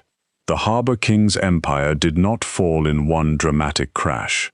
It froze, cracked, and sank under the weight of every number Mara had taught to speak. Mara disappeared before the world learned her name. Months passed. Along the Gulf Coast, strange payments began arriving. A clinic reopened in a storm-broken neighborhood, with no public donor. A row of houses near the bay was rebuilt with stronger roofs and clean foundations. Children whose parents had died in the warehouse fire received scholarship letters from the Whelan Trust. Families who had given up on old claims found restitution checks in the mail with quiet explanations and no signature. Baylight's stolen hurricane money returned to the hands it had been meant to help. No one knew where the trust was managed from. No one could find Mara Whelan. Some said she had gone overseas. Some said she lived in a small inland town where no one knew the Valenti name. Some said she bought a quiet house, far from the water, and kept no mirrors she did not like. Others whispered that every corrupt man along the coast still feared opening his books, because somewhere out there was a woman who could look at a ledger and hear guilt breathing between the lines. As for Dante, people told many stories. Some said he never spoke her name after the arrest. Others said he refused every deal that required him to betray her. One guard claimed that when agents led him from Blackwater House in the gray morning rain, Dante looked back at the marsh and smiled once, not like a defeated king, but like a man who had finally understood the woman he had tried to own had become the only person strong enough to end him. The world had called Mara Whelan too quiet, too large, too plain, too forgettable.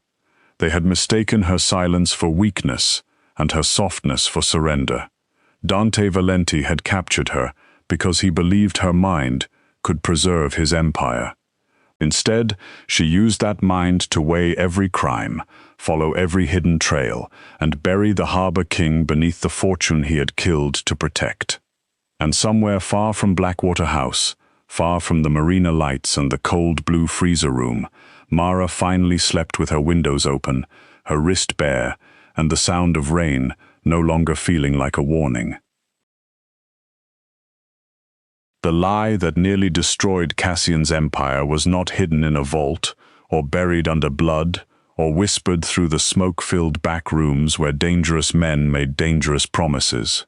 It was sitting in a forgotten emergency supply log, written in dull black ink, waiting for a woman no one feared to notice that the times did not match. By then, Talia had already changed the house in ways Cassian could not explain.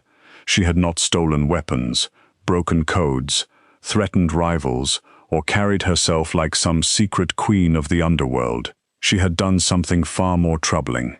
She had made people breathe easier. She had made the silent halls of his estate feel less like a fortress and more like a place where human beings still lived. And in Cassian's world, comfort was more dangerous than any blade, because comfort made people speak. The estate stood far beyond the city, hidden behind iron gates, wet black trees, and long private roads that curved through acres of cold land. It had been built to impress and intimidate. All stone walls, dark glass, watchtowers, hidden cameras, and guards who never smiled unless they forgot themselves. Cassian had always liked it that way. A warm house invited weakness. A quiet house kept secrets. Fear moved cleanly through polished floors. Fear made people obey. Fear kept the machinery of his empire running without complaint.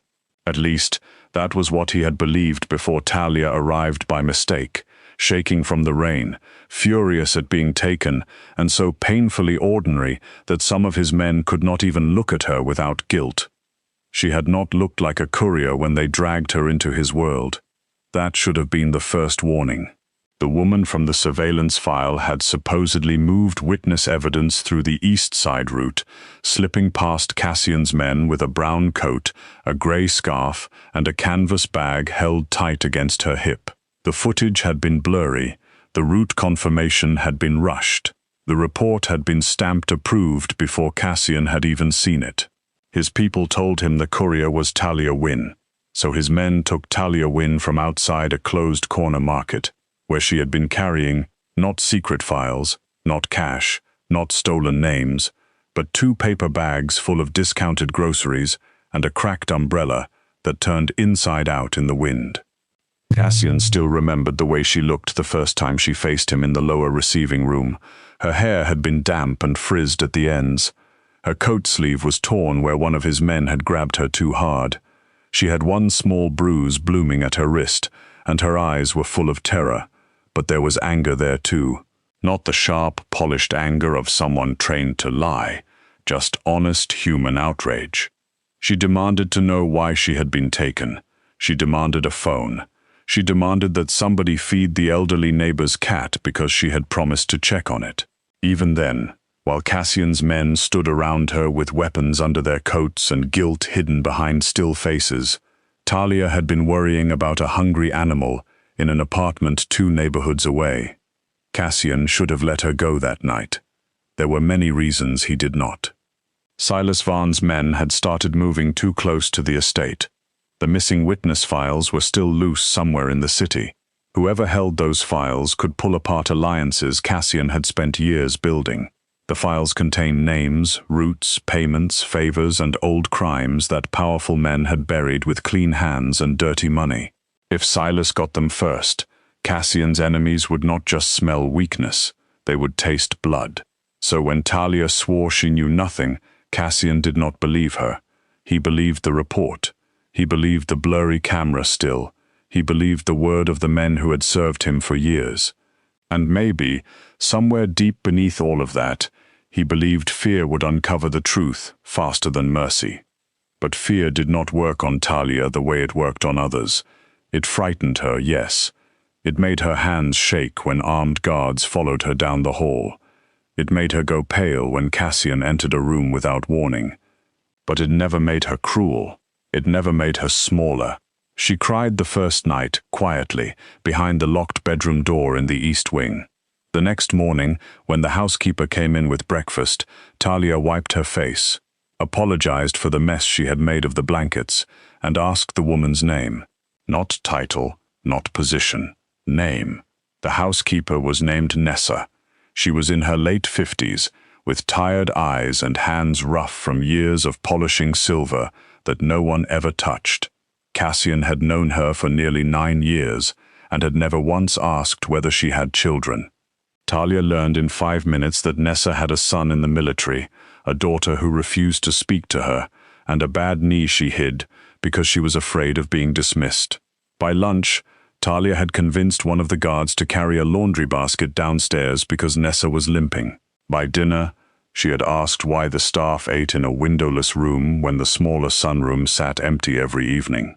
By the next day, the staff meals had moved upstairs, not because Cassian ordered it, but because everyone seemed too embarrassed to tell Talia no.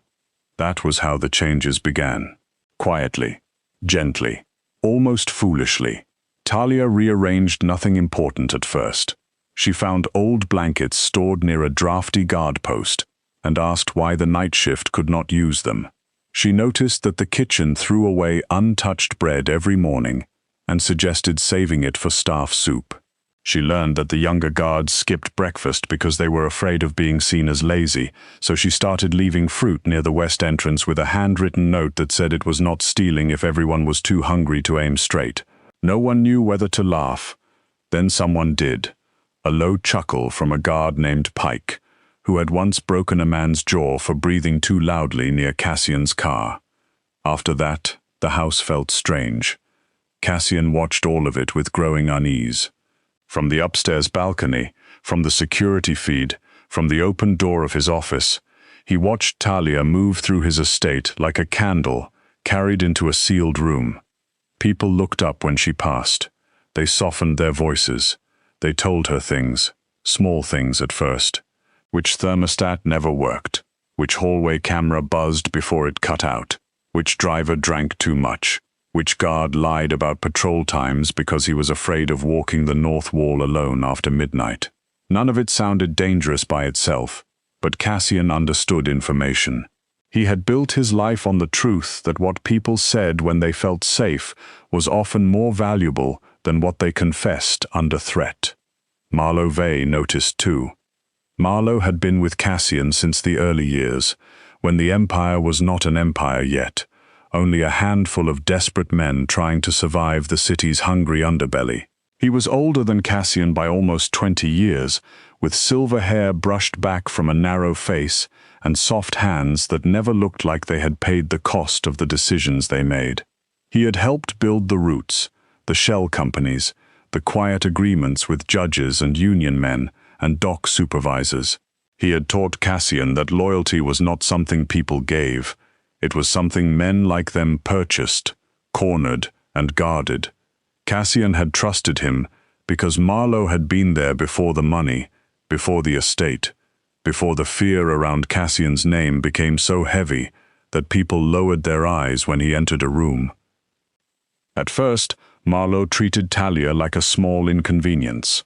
He called her the girl from the mistake, never to her face, but often enough for others to hear. He suggested moving her to a secure apartment in the city. He suggested questioning her again. He suggested letting Silas believe she was no one, and using her as bait if needed. Each suggestion was given calmly, politely, as if he were offering Cassian a weather report instead of advice about an innocent woman's life. Cassian refused every time, and with each refusal, Marlo's eyes grew colder. Silas Vaughn was the first enemy to understand what Cassian had not said out loud. Silas had spent years watching Cassian from across the city, smiling with his perfect teeth, shaking hands at charity galas, buying police captains dinner, and sending knives through the dark when politics failed. He was not as strong as Cassian, but he was patient, and patient men could be harder to kill. Silas had spies in places even Cassian suspected but could not always prove. A valet at a private club, a clerk at a courthouse, a driver who knew which gates opened late at night. So when whispers began spreading that Cassian had taken a woman and then failed to break her, Silas became interested. When those whispers turned into stranger stories, that the woman walked through Cassian's estate freely, that staff smiled around her, that Cassian himself had been seen carrying her coat after a storm, Silas became hungry. Cassian's attachment to Talia did not happen all at once. It happened in moments so small he could almost deny them. The way he paused outside the library because he heard her laugh and did not want the sound to stop. The way he ordered fresh oranges after noticing she peeled one slowly every morning, saving the last slice as if sweetness was something that had to be rationed. The way his hand tightened around a glass when one of the younger guards joked too warmly with her. The way silence no longer felt peaceful if he knew she was somewhere in the house and not within reach of his eyes. Cassian had possessed art, land, companies, debts, favors, and men's fear. But Talia was not like any of those things. She was not something he could own without destroying what made her valuable. That truth unsettled him more than any enemy. Talia did not understand the danger of being noticed by him. Or maybe she did and refused to let it change her. She still argued with him when he frightened the staff. She still told him the blue sitting room looked depressing and smelled like old smoke.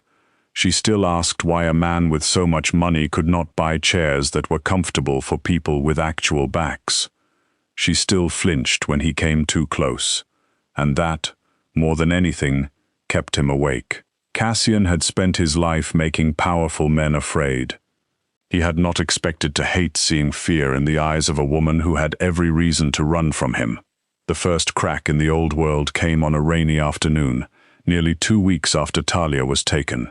The estate had lost power in the north wing for 6 minutes, which sent every guard and technician into a tense scramble. No attack came. No alarms followed. The backup systems engaged, the gates held, and the incident was written off as weather. But Talia, who had grown restless after days of being watched and protected and not believed, wandered into the old storage office behind the kitchen, where emergency supplies were kept. She said she wanted to help Nessa find batteries.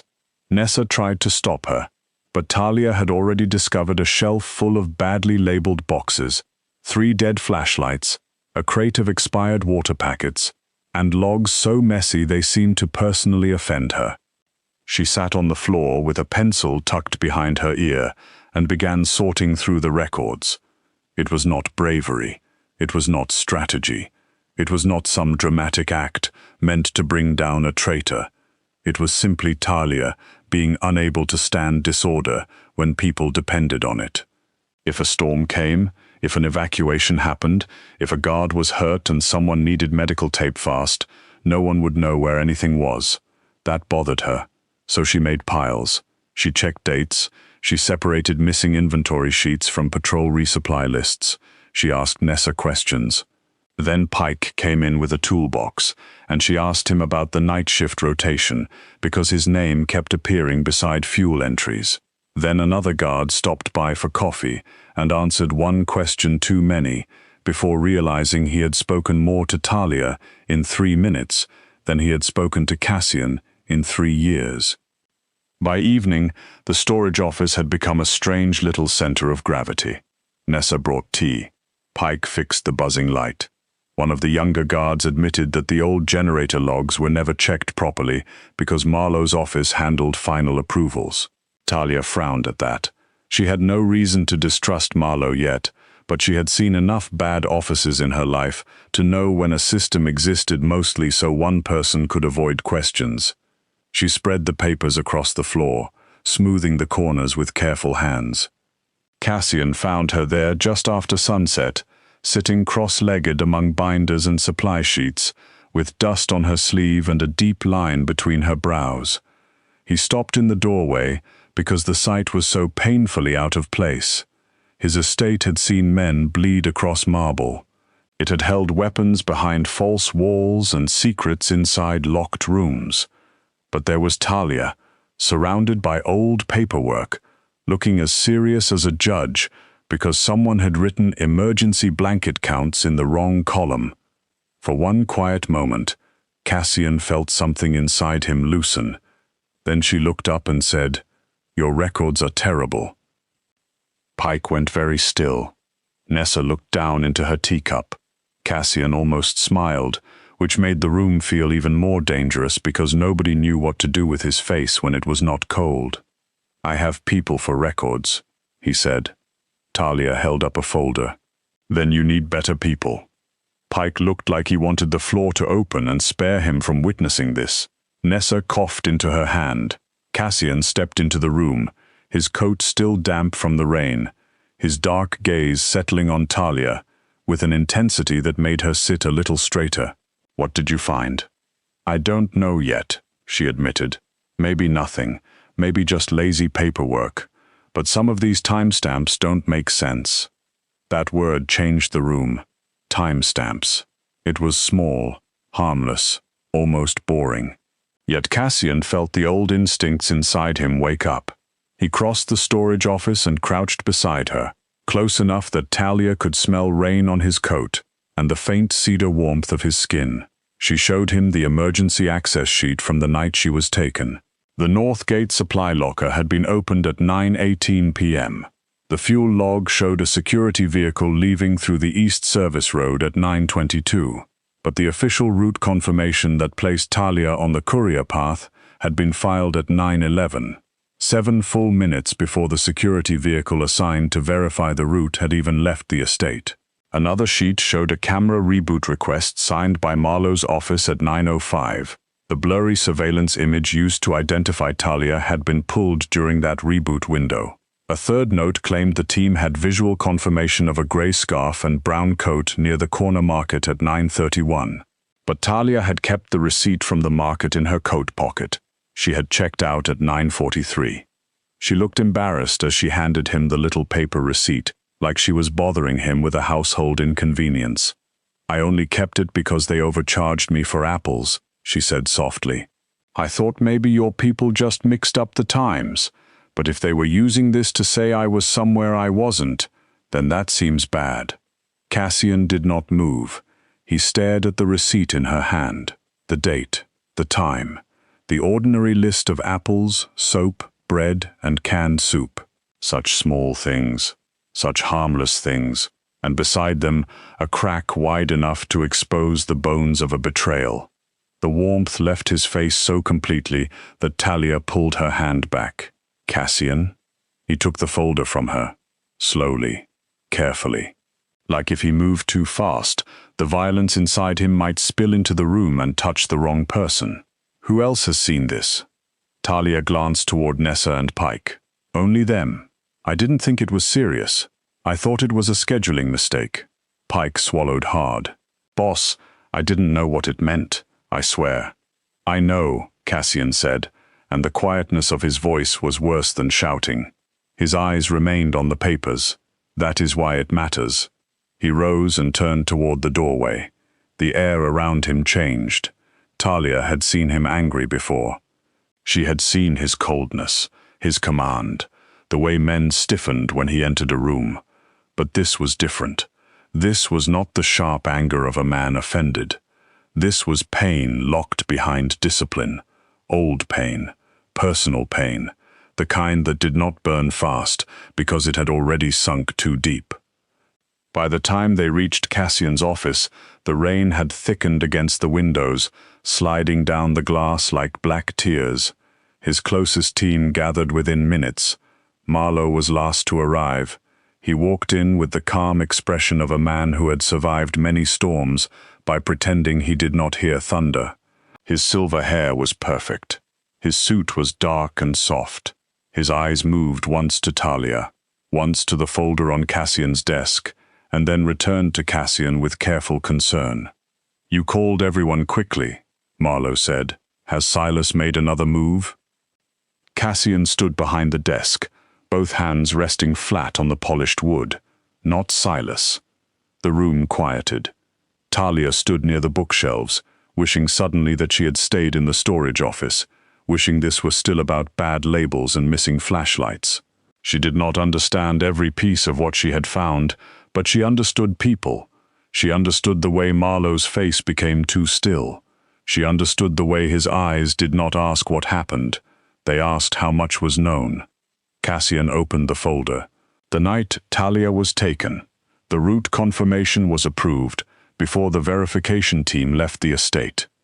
The camera reboot was requested from your office. The surveillance still was pulled during the gap. The witness report was marked complete, without a clean visual match. Explain that to me. Marlowe did not blink. Bad timing, weather interference, human error. You know how chaotic that night was. Cassian looked at him for a long moment. I know exactly how chaotic that night was because someone made it that way. A soft sound escaped Nessa, barely audible from where she waited near the door. Pike stared straight ahead, jaw tight. The younger guards looked confused, afraid, and deeply awake. Talia realized then that the room itself had changed. Before, Cassian's people would have lowered their eyes and waited for orders. Now they were watching, listening, thinking. The silence was no longer empty obedience. It was judgment. Marlowe seemed to feel it too. His mouth tightened. You are taking the word of a frightened civilian over mine? She did not give me a word, Cassian said. She gave me times. Talia was never meant to be involved this deeply, Marlowe said, and then stopped. The mistake was small, but everyone heard it. He had not said the woman. He had not said the suspect. He had said Talia, and he had said it with the weary irritation of a man whose private inconvenience had grown a soul. Cassian's voice dropped. What did you do? For the first time, Marlowe looked old. Not weak, not defeated, just old enough to remember when Cassian had been younger, angrier, easier to guide. I protected the organization. No, Cassian said. You protected yourself. The rain beat harder against the windows. Far away in the house, someone dropped a tray, and the bright crash echoed through the hall like a warning bell. Marlowe's eyes moved toward the door. Cassian saw it. So did Talia. The real courier escaped, Cassian continued, each word slow and exact. You let them run because your name was in those witness files. Marlowe said nothing. Cassian's hands curled at the edge of the desk. So you gave me Talia. The softness of her name in his voice hurt more than rage would have. Talia felt it move through her chest, strange and heavy. She had been angry at Cassian for taking her, and part of her still was. But in that moment, she saw the wound behind his face. He had built an empire on fear because fear had never betrayed him in a way he could not understand. But Marlowe had been close enough to know every blind spot, close enough to turn Cassian's own machine against him, close enough to offer an innocent woman to the dark and expect her to disappear quietly. Marlowe exhaled. She was harmless. The words landed softly.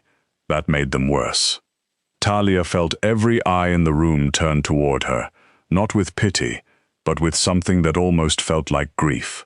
She had been chosen because she was harmless, not special, not dangerous, not powerful, just easy to sacrifice. A woman with grocery bags and a bad umbrella, a woman whose absence would not shake the city, a woman men like Marlowe believed could be questioned, dismissed, and forgotten. Cassian stepped out from behind the desk. You thought I would let her go. I thought you would do what you always did, Marlowe said, his mask cracking now. Use the situation, extract what you needed, and move on. I did not know you would become distracted.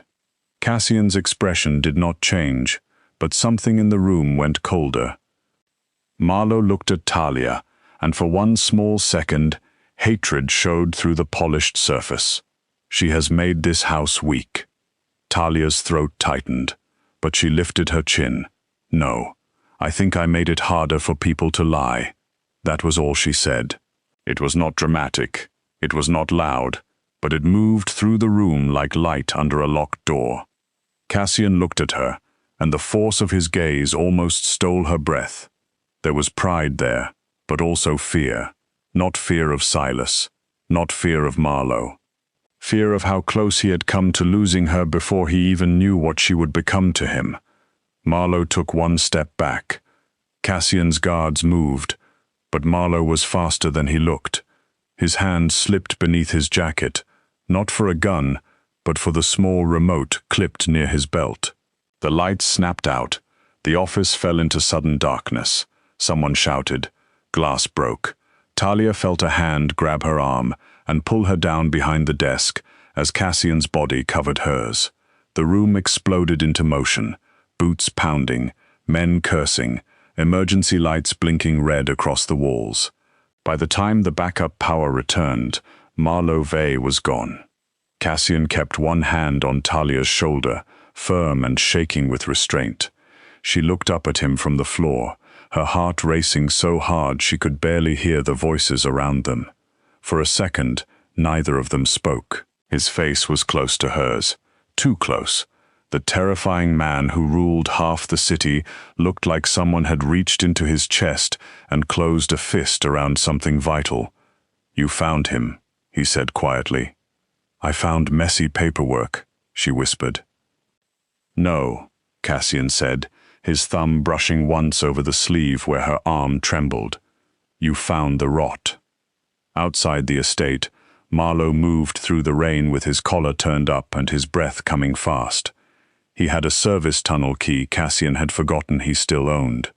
He had a car hidden beyond the second line of trees. He had one chance left, and pride would not let him waste it. His hands shook as he pulled out a burner phone and dialed the number he had sworn he would never use unless Cassian became impossible to control. Silas Vaughn answered on the second ring. For a moment, Marlo said nothing. He looked back through the trees at the distant lights of the estate, warmer now than they had ever been, alive with alarms and movement, and the kind of loyalty he could no longer bend. Then he spoke into the rain. "You were right about the woman. Cassian will burn the city before he lets her go." Silas Vaughn smiled when Marlo said the words, because there were few things sweeter to a patient enemy than hearing that a powerful man had finally grown afraid. Not afraid for his money. Not afraid for his roots, his soldiers, his judges, or the quiet old deals that held his empire together. Those things could be bought, replaced, threatened, or buried. Cassian Vale had always understood that. It was what made him difficult to destroy. But a woman was different. A woman with tired eyes, gentle hands, and a strange gift for making frightened people tell the truth was not something Cassian could hide in a vault. She was not a weapon he could lock away. She was a living weakness with a beating heart, and Silas could almost hear that heart through Marlo's voice as rain hissed across the phone line. Marlo stood beneath the trees beyond Cassian's estate, one hand gripping the burner phone, the other holding his coat closed against the storm. He hated the way his breath shook. He hated that he had been forced to run like a common thief through a tunnel he had helped design. Most of all, he hated Talia Wynne. She had not outsmarted him in the usual way. She had not plotted, threatened, or gathered allies with ambition in her eyes. She had simply cared about small things. Old batteries, bad supply logs, tired housekeepers, cold guards. She had pulled loose threads because disorder bothered her, and somehow those threads had wrapped around his throat. To Marlo it was humiliating. To Silas, it was perfect. "Tell me where Cassian keeps the woman now," Silas said softly. Marlo looked back at the estate lights through the rain-dark trees. Emergency lamps glowed behind the windows. Men were moving inside. Cassian would be angry now, not just suspicious. In a few hours, every road would be sealed, every contact watched, every account frozen. Marlo had spent a lifetime teaching Cassian how to tighten a net. Now that net was coming for him. He closed his eyes and gave Silas what he had. Guard shifts, staff names, service routes, the old medical transport gate near the West Orchard. The two employees Cassian had recently moved off heavy security because Talia had convinced him they were only cooks and cleaners, not soldiers. Silas laughed quietly at that. She made him kind. "No," Marlo snapped. "She made him careless." But even as he said it, he knew it was not fully true. Cassian had not become careless. His men had become more loyal, not less. His house had become more awake. That was what had ruined everything. Before Talia, fear had kept the estate silent, and silence had protected Marlo. After Talia, people noticed. People remembered. People compared times. People admitted when something felt wrong. She had not softened the empire into weakness. She had made it harder to poison from within. Silas did not care about the difference. He cared only that Cassian had something to lose. By dawn, the storm had moved east and left the estate washed in grey light. Cassian did not sleep. He stood in the command room beneath the house, watching security feeds flicker across the wall while his men traced Marlowe's escape. Talia sat nearby with a blanket wrapped around her shoulders, though she was not cold. She had been given tea she had not touched. Nessa stayed close to her. Pike stood near the door, one hand resting against his sidearm, his eyes bruised with shame because Marlowe had passed through a tunnel under a sector he should have checked months ago. No one shouted at him. Somehow that made him look worse. Cassian's face was calm in the way deep water was calm before it swallowed a man whole. Reports came in piece by piece. Marlowe's car had been found abandoned near an old service road. His personal accounts were being drained through foreign transfers. A judge who owed Cassian 3 favors had already disappeared from his apartment. Silas's known men had gone quiet. Every bit of news formed a shape Cassian did not like. Talia watched him from across the room, noticing what others missed. He gave orders cleanly. He listened without interruption. He did not waste movement, but each time someone mentioned Silas, his right hand flexed once, as if closing around an invisible throat. Each time someone mentioned Marlowe, his eyes went empty. He was not just hunting a traitor, he was grieving one. Talia understood that more than she wanted to. Betrayal was uglier when it wore a familiar face. Near mid-morning, the call came. It did not come to Cassian's private line. It came through the kitchen phone, the old wall-mounted one near the pantry that almost nobody used except delivery drivers and staff relatives who still liked landlines. Nessa answered it without thinking. The color left her face so fast Talia stood before anyone told her to. Cassian took the receiver from Nessa's trembling hand and said nothing for several seconds. The voice on the other end was smooth, amused, and cruel enough to make even silence feel dirty. Silas had taken 6 of Cassian's people from the West Service Road at dawn. Not soldiers, not lieutenants, not anyone who had ever carried a gun for him. 2 cooks, a groundskeeper, a laundry woman, 1 young driver, and Nessa's nephew, who sometimes helped unload produce on weekends. Innocent employees, soft targets, the kind of people Cassian's old world would have considered replaceable. Silas wanted Talia. He said it simply. Talia by sunset, alone, at an abandoned rail depot beyond the river. No trackers, no armed convoy, no tricks. In exchange, the employees would live.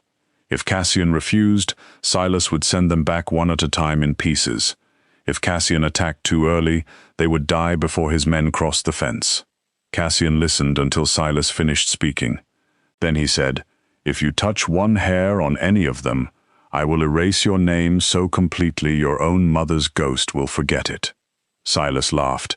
"That is why I know you will bring her." The line went dead. For a long time, no one moved. Nessa covered her mouth with both hands. Pike swore under his breath. The young guards looked toward Cassian, waiting for the old answer. The hard answer. The answer that said 1 woman could not be traded for 6 employees, and 6 employees could not be allowed to control a war. But Talia saw Cassian before he spoke. She saw the terrible truth pass through him. He would burn the city for her. Silas knew it. Marlowe knew it. And now Cassian knew that everyone in the room knew it too. "No," Talia said. Cassian's eyes found hers. "No what?" "No to whatever you're about to say. No to locking me in a room. No to telling everyone I'm too important to risk. No to pretending this isn't because of me. It is not because of you." "It is," she said, and her voice shook but did not break. "Maybe not because I did anything wrong, but Silas took them because he wants me. Those people were kind to me. Nessa's nephew brought me extra sugar because he noticed I use too much when I'm nervous. The laundry woman gave me socks because the floors were cold. The driver showed me where the greenhouse was. They are not pieces on your board, Cassian. They are people." I know that now, Cassian said quietly. The room changed around those words. He did not say them like a king giving a speech. He said them like a man admitting a wound. Talia's throat tightened, but she still lifted her chin. Then you know I have to go. His expression hardened. You will not hand yourself to Silas. I'm not asking for permission. A few weeks earlier, those words would have brought winter into the room. No one spoke to Cassian Vale that way. No one refused him in front of his people. But now his men only watched with wide, tense eyes, because somehow the woman in the blanket had become the only person brave enough to say what fear had kept buried. Cassian crossed the room slowly. He stopped in front of her, close enough that she had to tilt her head back. Silas will hurt you to hurt me. I know. He will use you as proof that I can be bent. Then don't bend, she whispered. Come get me. His jaw tightened, and the pain in his eyes nearly broke her. Talia. She took a breath. You said I found the rot. Let me help you cut out the rest. Cassian looked at her for a long moment. Then something shifted behind his eyes. Not acceptance. Never that. It was calculation wrapped around terror. He turned to his men. We let Silas believe he gets what he wants. The plan formed through the long afternoon, but it did not feel like the plans Cassian had made before. Talia was not shoved aside while men spoke over her. She sat at the table in the command room with a pencil, a map, and a cup of tea gone cold, answering questions because she had listened to the staff better than anyone. She knew which employee had asthma and would need medicine soon. She knew Nessa's nephew hated tight spaces and might panic if bound in a trunk. She knew the laundry woman had a bad shoulder and would not be able to climb quickly if the rescue route required it. Cassian's men listened. Some looked embarrassed by how much they did not know about the people who lived beside them every day. That was Talia's gift, Cassian realized. Not secret training, not hidden violence, not some magical instinct for crime. She noticed human beings. In his world, where everyone trained themselves to see threats, assets, debts, and weaknesses, Talia saw pain, habits, fears, small comforts, small lies. And because she saw people clearly, they trusted her with truths they would have hidden from him forever. At sunset, Talia stood at the estate gates in a plain dark coat, her hands cold inside borrowed gloves. Cassian personally checked the small listening device hidden in the lining. His fingers lingered near her collar longer than needed. Around them, the estate was silent. No one pretended this was easy. Nessa cried openly. Pike would not look away from the road. The cooks stood in the doorway, holding each other's hands. These were not Cassian's soldiers, but they were his people, and for the first time in years, that word meant something more than ownership.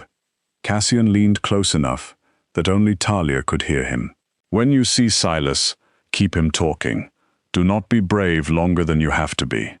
She gave him a small, frightened smile. I don't think I know how to be brave. I'm mostly just scared and stubborn. That is usually what bravery is.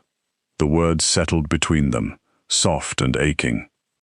A black car took her beyond the city, then left her on a cracked road beside dead grass and rusting train tracks. The rail depot rose ahead like a forgotten thing, all broken windows, old brick, and shadows gathering under the beams. Talia walked toward it alone. Every step sounded too loud. Her breath showed in the cold air.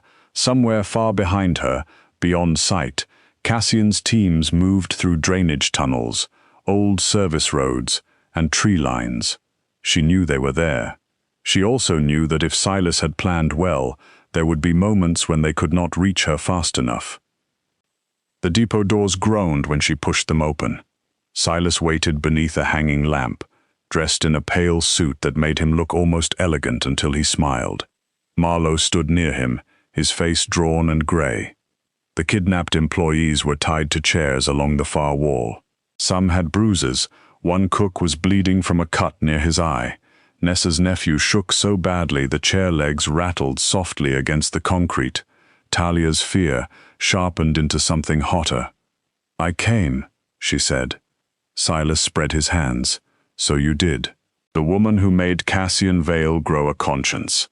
I didn't make him do anything. Oh, don't be modest. Men like Cassian do not change because of sermons. They change because something gets under the armor. Silas walked toward her slowly. Marlowe told me you were harmless. Talia looked at Marlowe. He was wrong. Marlowe's mouth tightened. You still do not understand where you are. I understand enough, she said. You let an innocent person be taken because you were afraid of the truth. Then you ran to a man who kidnaps cooks and drivers because he can't win against soldiers. I think I understand all of you pretty well. For 1 second, even Silas stopped smiling. Then he laughed, but the sound had a thin edge. Cassian chose a sharp little saint. I'm not a saint. No, Silas said, stepping close enough that she smelled mint and smoke on him. You are bait. His hand lifted toward her face. Before he touched her, a gunshot cracked through the high windows, and the lamp above them shattered. Darkness fell in a crash of sparks. The depot erupted. Cassian's men came through the side doors, the roof line, the old loading entrance. Silas's men fired blindly. Talia dropped to the ground and crawled toward the hostages, because that was the only thing her body knew to do. Bullets struck brick. Men shouted. Someone screamed her name, and she knew it was Cassian before she saw him. He moved through the chaos, like something carved from night. Not calm now, not distant. Every step toward her was violent with purpose. A man lunged from behind a pillar, raising a weapon toward Talia, and Cassian took the shot meant for her, before driving the attacker down. The sound that left him was low and raw, but he did not stop. Blood spread across his side, dark against his shirt. Talia froze. Move, Cassian ordered. She obeyed because his voice left no room for fear. She reached Nessa's nephew first, fingers fumbling with the rope. Look at me, she whispered as the young man sobbed. Just look at me. You're going home. Your aunt is waiting. Cassian reached her as the rope came loose. He pulled her behind a fallen metal crate just as another shot screamed past. His body covered hers, one arm braced over her head. Up close, she saw the blood at his side. Too much blood. You're hurt, she whispered. I am busy. That is not an answer. A laugh almost broke through his pain, wild and unbelieving. Even there, with gunfire tearing through the depot and death moving in the dark, Talia was still Talia. Across the room, Marlowe tried to run. A pike caught him near the loading dock and slammed him to the ground with a fury that looked personal. Silas, realizing too late that the trap had closed around him, grabbed the wounded cook and dragged him backward with a gun pressed under his chin. Cassian, Silas shouted, call them off, or I open him. Everything stilled by inches, guns lifted, boots stopped. Cassian rose slowly, blood dripping from his fingers. Talia stayed low, one hand pressed to his injured side because she did not know what else to do. Silas smiled again, but now it looked desperate. There he is, the man beneath the monster. How disappointing. Cassian stared at him. Let him go. Give me Talia. No. Silas pressed the gun harder. The cook whimpered. Talia looked at the cook's face. She knew him. His name was Arlen. He saved the burnt edges of bread for the stray birds behind the kitchen. He had 3 daughters. He hummed old songs when he chopped vegetables. He was not brave in the way Cassian's men were brave. He was just a good man, caught inside a cruel one's hand. Talia stood. Cassian's grip closed around her wrist. Do not. She looked at him, and this time her eyes were steady. Trust me. It was the hardest thing he had ever done, but he let go. Talia stepped into the open. Silas, she said softly, you don't want me. Silas frowned. I assure you, sweetheart, I do. No. You want what you think I prove. You want Cassian frightened. You want his people to see him trade anything for me. But look around. Her voice trembled, then settled. They are not seeing weakness, they are seeing him come for them, for a cook, for a driver, for people men like you don't even count. Silas's jaw flexed. Talia took one slow step closer. That's why you already lost. Marlowe thought fear held this house together. You thought love would break it, but you were both wrong. Fear made people quiet. Care made them loyal. For a breath, the depot held only silence. Then Arlen, shaking and pale, drove his heel down hard onto Silas's foot. It was not elegant. It was not trained. It was a desperate little act from a frightened cook who understood he was not disposable anymore. Silas flinched. Cassian fired once. The gun flew from Silas's hand. His men were already down, fleeing, or surrounded. Pike dragged Marlowe forward. Cassian crossed the room and struck Silas so hard he dropped to his knees. Talia turned away before the rest of it happened. Cassian did not kill Silas in front of her. That was the first mercy he chose that night, and perhaps the first one that truly cost him.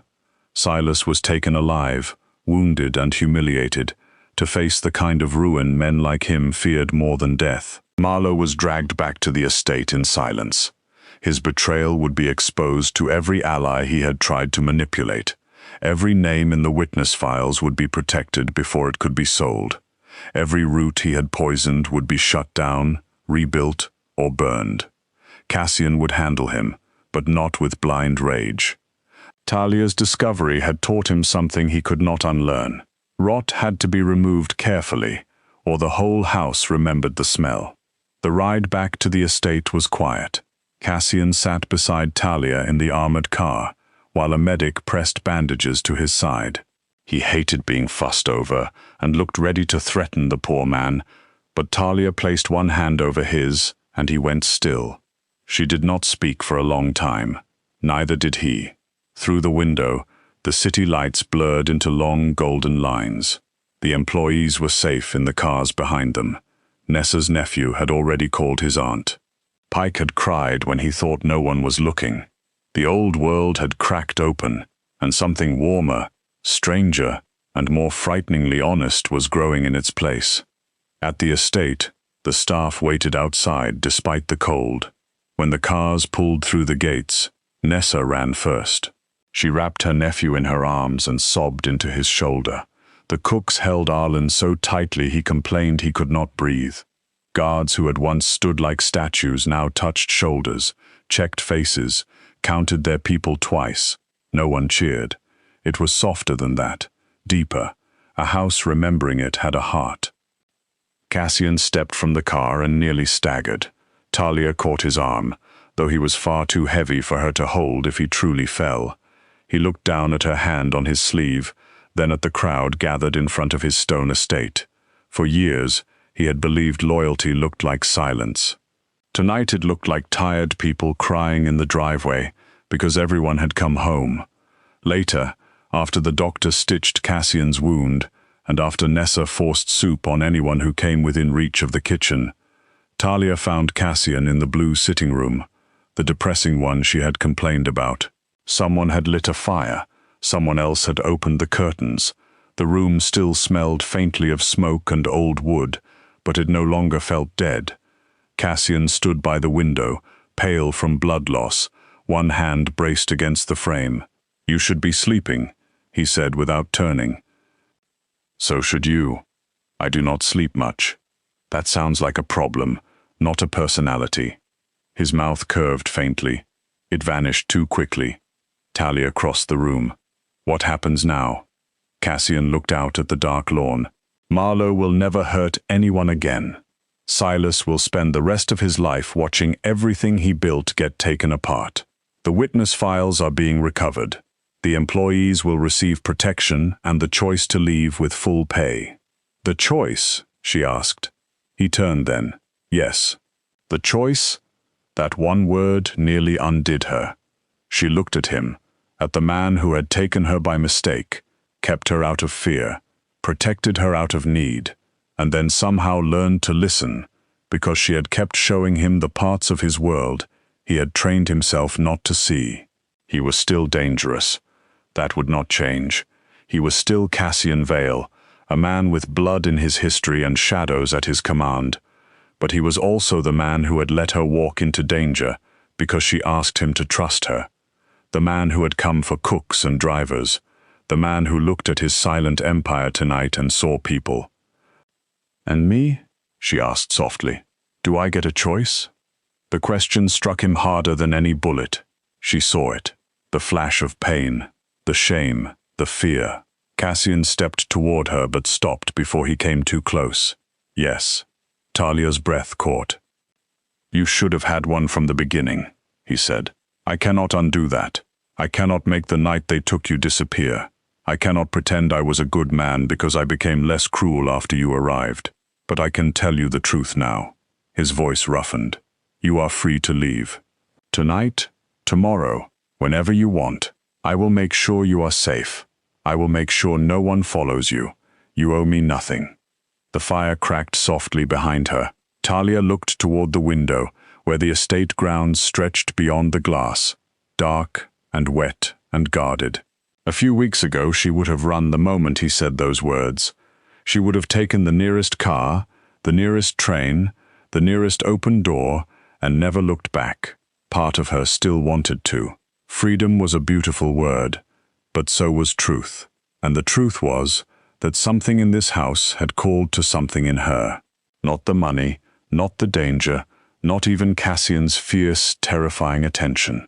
It was the people, the broken systems, the hidden fear, the chance to make a place built on silence learn how to speak.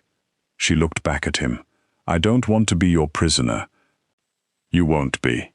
I don't want to be your weakness." "You are not. I don't want to be put on a shelf because you're afraid to lose me." Cassian's eyes darkened with feeling. "I am afraid to lose you." Her heart twisted. He came one step closer, slow enough that she could move away if she wanted. "When Silas asked for you, I understood something. I have survived betrayal, war, hunger, and men who smiled while reaching for knives. I thought that made me strong. But the thought of a world without you in it made every empire I own feel like dust." His voice dropped. "I cannot lose you, Talia, but I would rather live afraid than keep you by force." The softness of that confession filled the room. It was not polished. It was not smooth. It was not the kind of thing a man like Cassian should know how to say. That made it feel real. Talia stepped into him and rested her forehead against his chest, careful of his wound. For a moment he did not move, as if he did not trust his own hands. Then his arms came around her with aching gentleness. He held her like something precious, not owned, something chosen. Talia closed her eyes and listened to his heartbeat, steady beneath the bandages, alive beneath the darkness. In the weeks that followed, the estate changed for good. Not all at once, not perfectly. Cassian did not become gentle overnight, and Talia did not pretend his world was clean because he looked at her like sunrise after a long winter. But the old rules loosened. Staff meetings were held in rooms with windows. Supply logs were rewritten. Guards reported problems without fear of being punished for noticing them. Nessa got medical treatment for her knee and a chair in the kitchen that no one dared move. Pike built a new schedule that let the night shift work in pairs. The blue sitting room was painted a warmer color because Talia said rich people had suffered enough under the tyranny of cold walls. Cassian watched it all with quiet wonder. His empire did not fall because people were less afraid. It became harder to break. Men who had once obeyed because they feared him now stayed because they trusted the house around him. They still feared Cassian's enemies. They still respected the violence he could bring when needed. But beneath that, something stronger took root. Loyalty that had a name. Loyalty that looked people in the eye. Talia never became a hidden assassin, or a secret criminal mastermind, or a woman born for darkness. She did not need to. Her power had never been in pretending to be like the men who hurt her. Her power was softer and more stubborn. She noticed the things others dismissed. She remembered names. She questioned bad records. She made frightened people feel safe enough to tell the truth. And in Cassian's world, that made her more dangerous than anyone had expected. Marlowe had chosen her because he believed she was harmless. He had thought an ordinary woman could be used and forgotten. But ordinary things had a way of haunting men who built their lives on pride. A grocery receipt, a wrong timestamp, a housekeeper's sore knee, a cook brave enough to stomp on a monster's foot. Small things, gathered carefully, could bring down a traitor and save an empire. On the first clear morning after the storms ended, Talia walked through the garden beside Cassian as sunlight touched the wet grass. The estate behind them no longer looked only like a fortress. It looked like a home learning how to become one. Cassian's hand brushed hers once, almost uncertain. She looked down at their fingers, then slipped her hand into his. He turned to her, and the fierce man who had frightened cities went still. "You are sure?" he asked. Talia smiled, soft and tired and brave in the way she had always been brave. "No, but I'm choosing." Cassian lifted her hand and pressed his mouth to her knuckles. He did not make a vow in blood. He did not call the city hers or promise to burn the world, though Talia knew he probably would if given a reason. Instead, he said the only words that mattered. "Then I will spend the rest of my life being worthy of that choice." And for the first time since she had been taken through those iron gates by mistake, Talia looked at the dark house, the guarded walls, the people moving behind the windows, and the dangerous man standing beside her, and she did not feel like a prisoner inside someone else's story. She felt like the quiet turn that changed the ending. The woman Marlowe thought would disappear had become the reason the truth survived. The woman Silas thought would break Cassian had become the reason his empire stood stronger. And the woman Cassian had once mistaken for a courier had become the one person who could walk through all his shadows and still bring the light in with her. By the time the crystal chandelier above the Grand Bellagio ballroom began to glow, Marina Bell had already saved the evening 3 times, paid for 2 disasters nobody would ever know about, and swallowed enough humiliation to drown a softer woman. She stood near the service entrance with a clipboard pressed against her chest, her black dress stretched across her heavy stomach, her feet aching inside shoes she had bought on clearance and polished herself until they almost looked expensive. Around her, the city's richest families floated through the ballroom in silk, diamonds, tailored suits, and perfect smiles. They saw the golden lights, the ivory roses, the polished marble floor, and the champagne towers glittering like liquid stars. They did not see Marina, they never did. To them, she was only the fat hotel woman who fixed things quietly, the one they snapped their fingers at. When the ice sculpture leaned too far left, or the violinist played the wrong song, or the bride-to-be wanted white lilies instead of blush roses at the last possible second. The Grand Bellagio was the kind of hotel where powerful men made decisions over $1,200 wine and nervous women practiced smiles in gold-framed mirrors before walking into rooms that judged them. It rose over the city like a palace of glass and stone, with its private elevators, rooftop gardens, hidden security halls and ballrooms named after old European queens. Marina knew every inch of it. She knew which side doors stuck in the rain, which wealthy guests never tipped, which politicians used false names, and which suites had to be cleared before housekeeping entered, because the men inside were not the kind anyone wanted to surprise. She had worked there for 7 years, long enough to understand that luxury was mostly panic covered with flowers. Every perfect event was built on the back of someone invisible. Tonight, that invisible person was her. Her younger sister, Celeste, was standing beneath the flower arch in a pale silver gown, laughing softly as guests admired the engagement ring on her slender finger. Celeste looked like the kind of woman magazines loved to call effortless, though Marina knew there was nothing effortless about the evening. Marina had chosen the flowers, negotiated the musicians, corrected the guest list, fixed the seating chart, rescued the dessert order, and quietly charged the deposit to her own emergency credit line when their mother claimed the transfer was delayed. Celeste had simply arrived 2 hours late, lifted her chin, and accepted every compliment as if she had created the night with a wave of her delicate hand. Their mother, Evelyn Bell, glided toward Marina with a tight smile that never reached her eyes. She wore midnight blue silk and the same diamond necklace Marina had paid to repair after Evelyn broke the clasp before a charity luncheon. Evelyn stopped close enough for Marina to smell her sharp perfume and the white wine on her breath. Her gaze moved over Marina's body with the familiar disappointment that had followed Marina since childhood. "Stand straighter," Evelyn whispered. "You already look wide enough without slouching, and please stay near the back. The photographer is taking family pictures soon, and I don't want the composition ruined." Marina's fingers tightened around the clipboard. The words were not new, but they still found soft places inside her and pressed until they hurt. She had spent most of her life being told she was too much. Too big for family pictures, too loud when she laughed, too noticeable when she entered a room, too plain when she tried to dress up, too useful to ignore but never lovely enough to celebrate. Her family had learned to need her without respecting her. Her co-workers had learned to depend on her while pretending she was replaceable. Wealthy guests had learned to say her name only when something went wrong. Marina had learned to answer anyway. "I need to check the kitchen," she said quietly. Evelyn gave a delicate little sigh. "Of course you do. At least work is something you understand."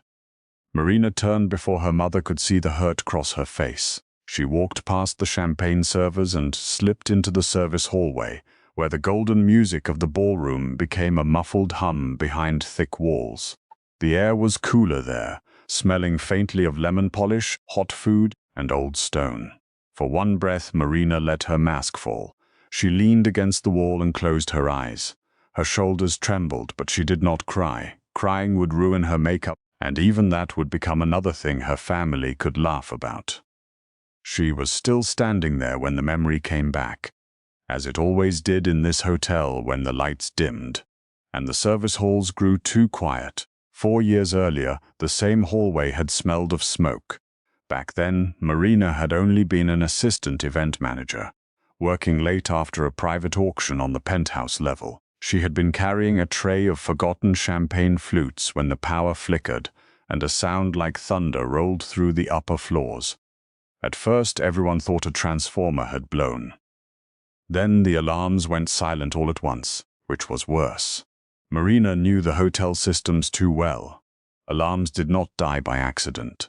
Someone had killed them. She remembered the men in dark coats moving through the private corridor. She remembered the shattered glass near the executive elevator. She remembered the smell of gunpowder and the sight of a man in a charcoal suit bleeding against the wall, one hand pressed to his ribs, his black eyes still terrifyingly calm. She had known his face before she knew his voice. Everyone in the city knew Dante Moretti, though polite people pretended they did not. He owned restaurants, clubs, hotels, shipping companies, and nightmares. He was the man other dangerous men spoke about carefully. He was the kind of man who could empty a room simply by entering it. But that night, Dante Moretti had been alone, wounded, and moments away from being destroyed. Marina had not screamed. She had not fainted. Something inside her had gone cold and clear.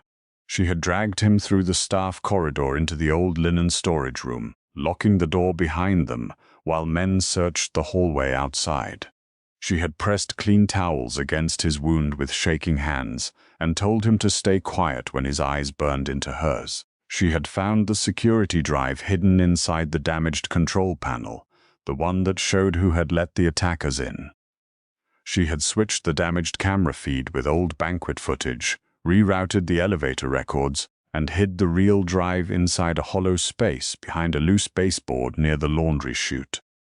When police arrived later, there was no evidence tying Dante to the blood on the marble, no footage of him injured, no proof his enemies had nearly killed him inside a hotel he secretly controlled. He had stared at her as she helped him stand, his large hand closing around her wrist with surprising gentleness. "What is your name?" he had asked, his voice low and rough with pain. Marina, she had whispered. His eyes had moved over her face with a focus that frightened her more than the men with guns. Not disgust, not pity, not impatience, recognition, as if he had just found something rare in a place no one else had bothered to look. "I owe you my empire, Marina." The words had followed her for years. She had disappeared before he could ask more. By morning, she had returned to event schedules, linen orders, and guests complaining about room temperature. Dante Moretti survived. His enemies vanished from the city one by one. The hotel changed ownership quietly 6 months later. Marina never asked questions. She told herself that night was over, sealed behind the walls with the hidden security drive, and the version of herself brave enough to touch a wounded monster without trembling. But tonight, the past felt awake. Marina opened her eyes and pushed away from the wall. She checked the kitchen, corrected the timing on the main course, soothed the pastry chef, and returned to the ballroom just as Celeste stepped onto the small stage near the flower arch. Her sister raised a crystal glass and smiled at the guests with practiced sweetness. Beside her stood her fiancé, Adrian Vale, a soft-handed man from a wealthy family who looked at Marina as though she were part of the furniture. The guests turned toward them, faces glowing in candlelight. "I just want to thank everyone for being here," Celeste said, her voice shining with fake emotion. "This night is everything I dreamed of. I planned every detail with so much love." Applause filled the room. Marina stood very still, every detail. The flowers Marina had chosen after Celeste rejected 6 options. The menu Marina had rebuilt when Adrian's aunt announced she was allergic to shellfish. The cust lighting Marina had begged the technicians to finish after midnight. The entire evening that had cost Marina sleep, money, and dignity. Celeste smiled as if she had earned it all. Evelyn dabbed her eyes with a napkin. "My daughter has always had such taste," she told the woman beside her, loudly enough for Marina to hear. "Some women are simply born elegant." A soft laugh moved through the nearby guests. Marina looked down at her clipboard. She told herself it did not matter. She told herself the night would end, the flowers would be thrown away, the guests would leave, and she would go home to her small apartment, where nobody looked at her with disappointment. But then a familiar voice drifted from behind her, smooth and cruel enough to freeze her breath. "Well, look at this." Marina Bell still hiding near the staff doors. Marina turned. Julian Cross stood a few feet away in a navy suit that probably cost more than her monthly rent. Her ex-boyfriend looked exactly as he always had. Handsome, in a shallow way, polished enough to impress parents, hollow enough to enjoy hurting people quietly. He had dated Marina for 8 months 2 years ago, long enough to borrow her money, use her hotel connections, and convince her that his wandering eye was her fault, because she had let herself get too comfortable. When he left, he told her she was kind, dependable, and impossible to desire in public. Marina had not seen him since. Now he was smiling like the universe had handed him dessert. "Julian," she said softly. His eyes slid down her body. "Still working events? I suppose some things never change." "I manage them now, of course." His smile widened. "That is what I meant. You manage things, you fix things. You make other people's lives beautiful from the corner." Marina felt heat rise up her neck. "Enjoy the party."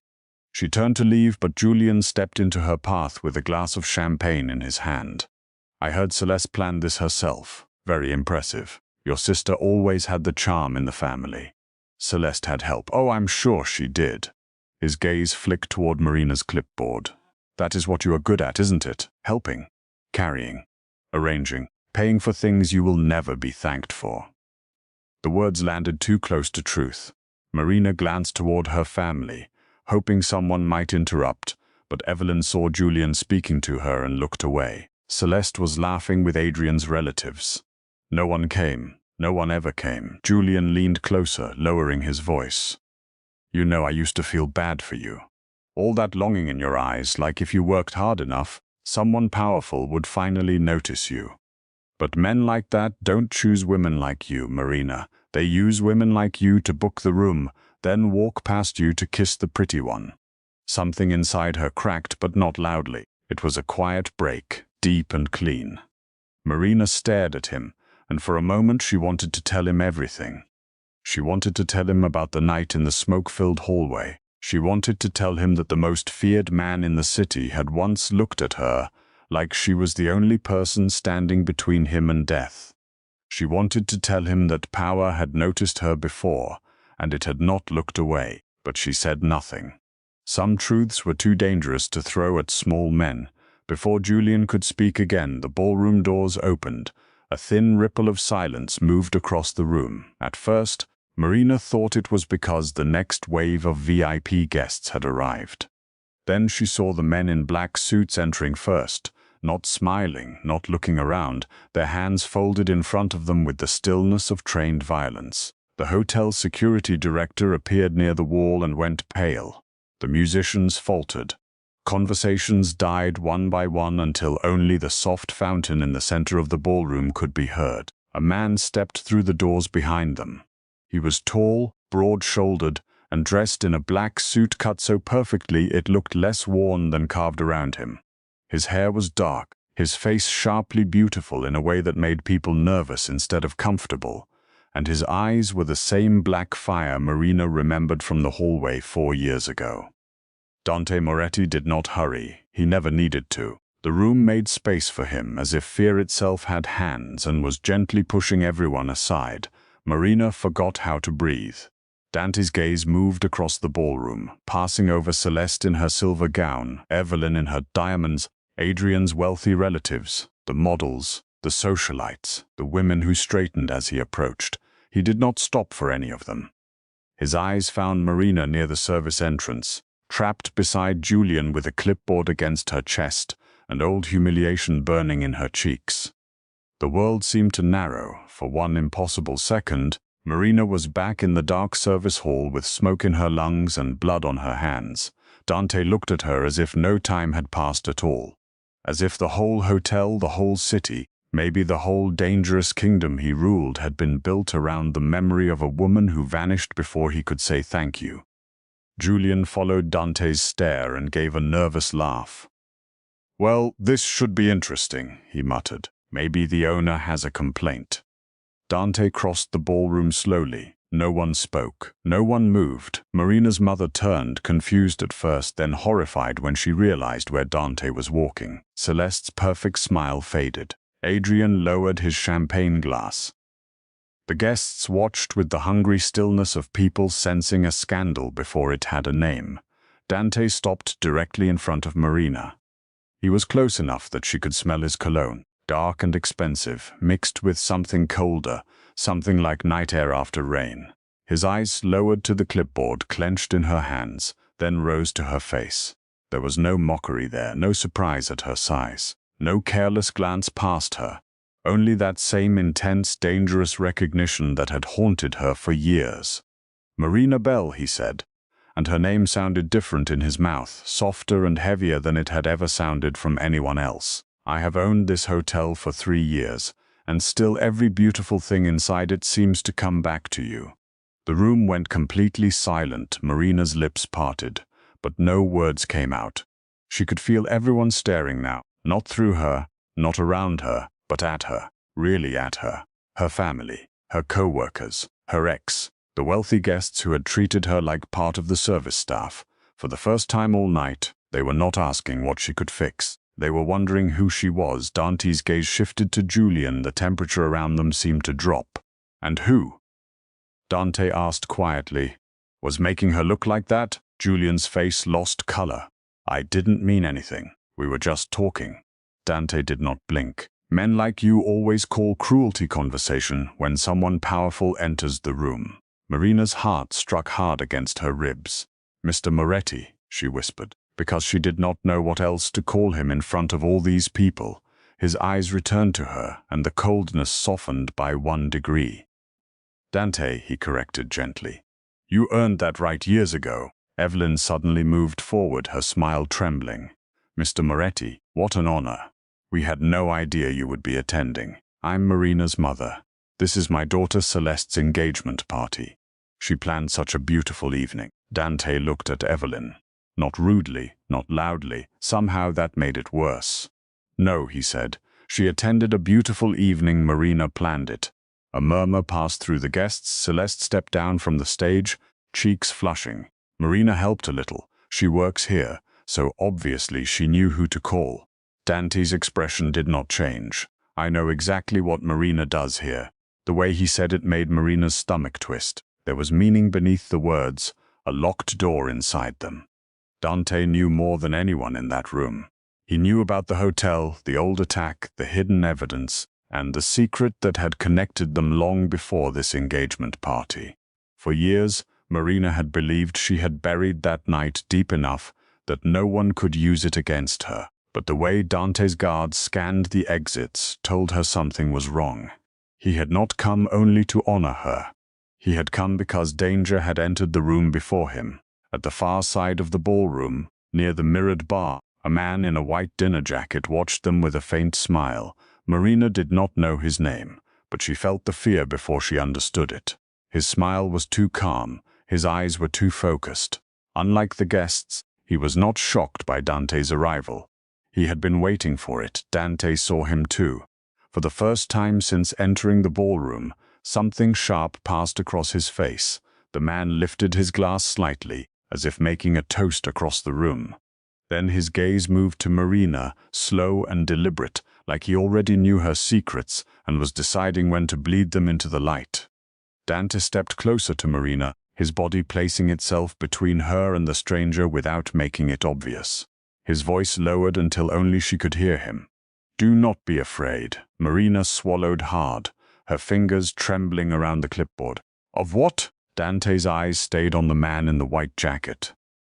"The part of your past," he said softly, "that just walked into this room." The words settled against Marina's skin like cold rain. "The part of your past, that just walked into this room." For a moment, the music, the flowers, the shining glasses, and the watching faces all seemed to blur at the edges. Marina could still feel Dante standing close enough to shield her, but the fear that moved through her was older than tonight. It came from the locked hallway 4 years ago. It came from the sound of broken glass. It came from the hidden security drive she had pushed behind a loose piece of wood with bloody fingers, while sirens cried somewhere far below. She had spent years pretending that night belonged to someone else. Some braver version of herself who vanished when morning came. But the man in the white dinner jacket was smiling, as if he had followed that hidden memory all the way into the ballroom. Dante's hand brushed lightly against the back of her arm. It was not a romantic touch, not in that moment. It was a warning and a promise at once. "Stay steady, I am here." Marina forced herself to breathe. Across the ballroom, the stranger lowered his glass and began walking toward them. People shifted out of his way without knowing why. He was not as openly terrifying as Dante. He had soft silver hair, a calm face, and the kind of smile wealthy people trusted before they realized the door had locked behind them. Marina noticed the 2 men following him near the bar, both dressed like guests, both too still to be harmless. "Dante Moretti," the man said when he reached them. His voice was pleasant, almost warm. "You still know how to make an entrance?" Dante did not offer his hand. "Victor Salerno." A murmur passed through the older guests. Even Marina, who knew very little about the underworld beyond what hotels whispered after midnight, had heard that name. Victor Salerno was not just a rival. He was the kind of man who smiled through negotiations while other men disappeared before dessert. He owned pieces of the city that did not appear on maps. He had once fought Dante for control of 3 hotels, 2 ports, and 1 private security network. 4 years ago, after the attack, his influence had collapsed almost overnight. Men who had been loyal to him suddenly changed sides. Businesses once tied to his name quietly became Moretti property. Now Marina understood why he looked at her like a key that had finally been found. Victor's eyes moved to Marina. "And this must be Miss Bell. I was beginning to think you were a ghost." Marina's throat tightened, but she lifted her chin. "I'm an event manager." "Yes," Victor said softly. "That is what the world was told."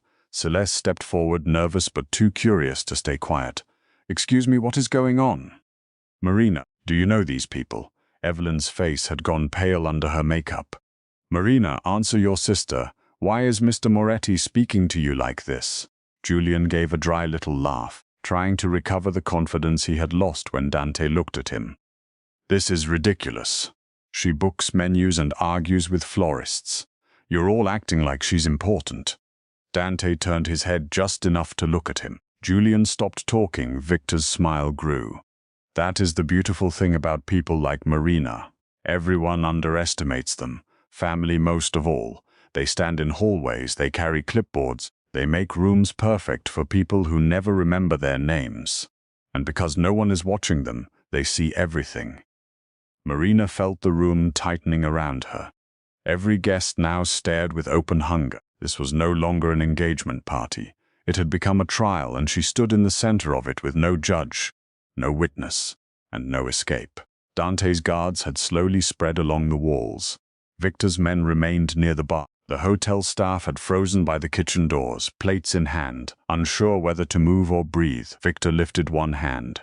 One of his men stepped forward carrying a slim black folder.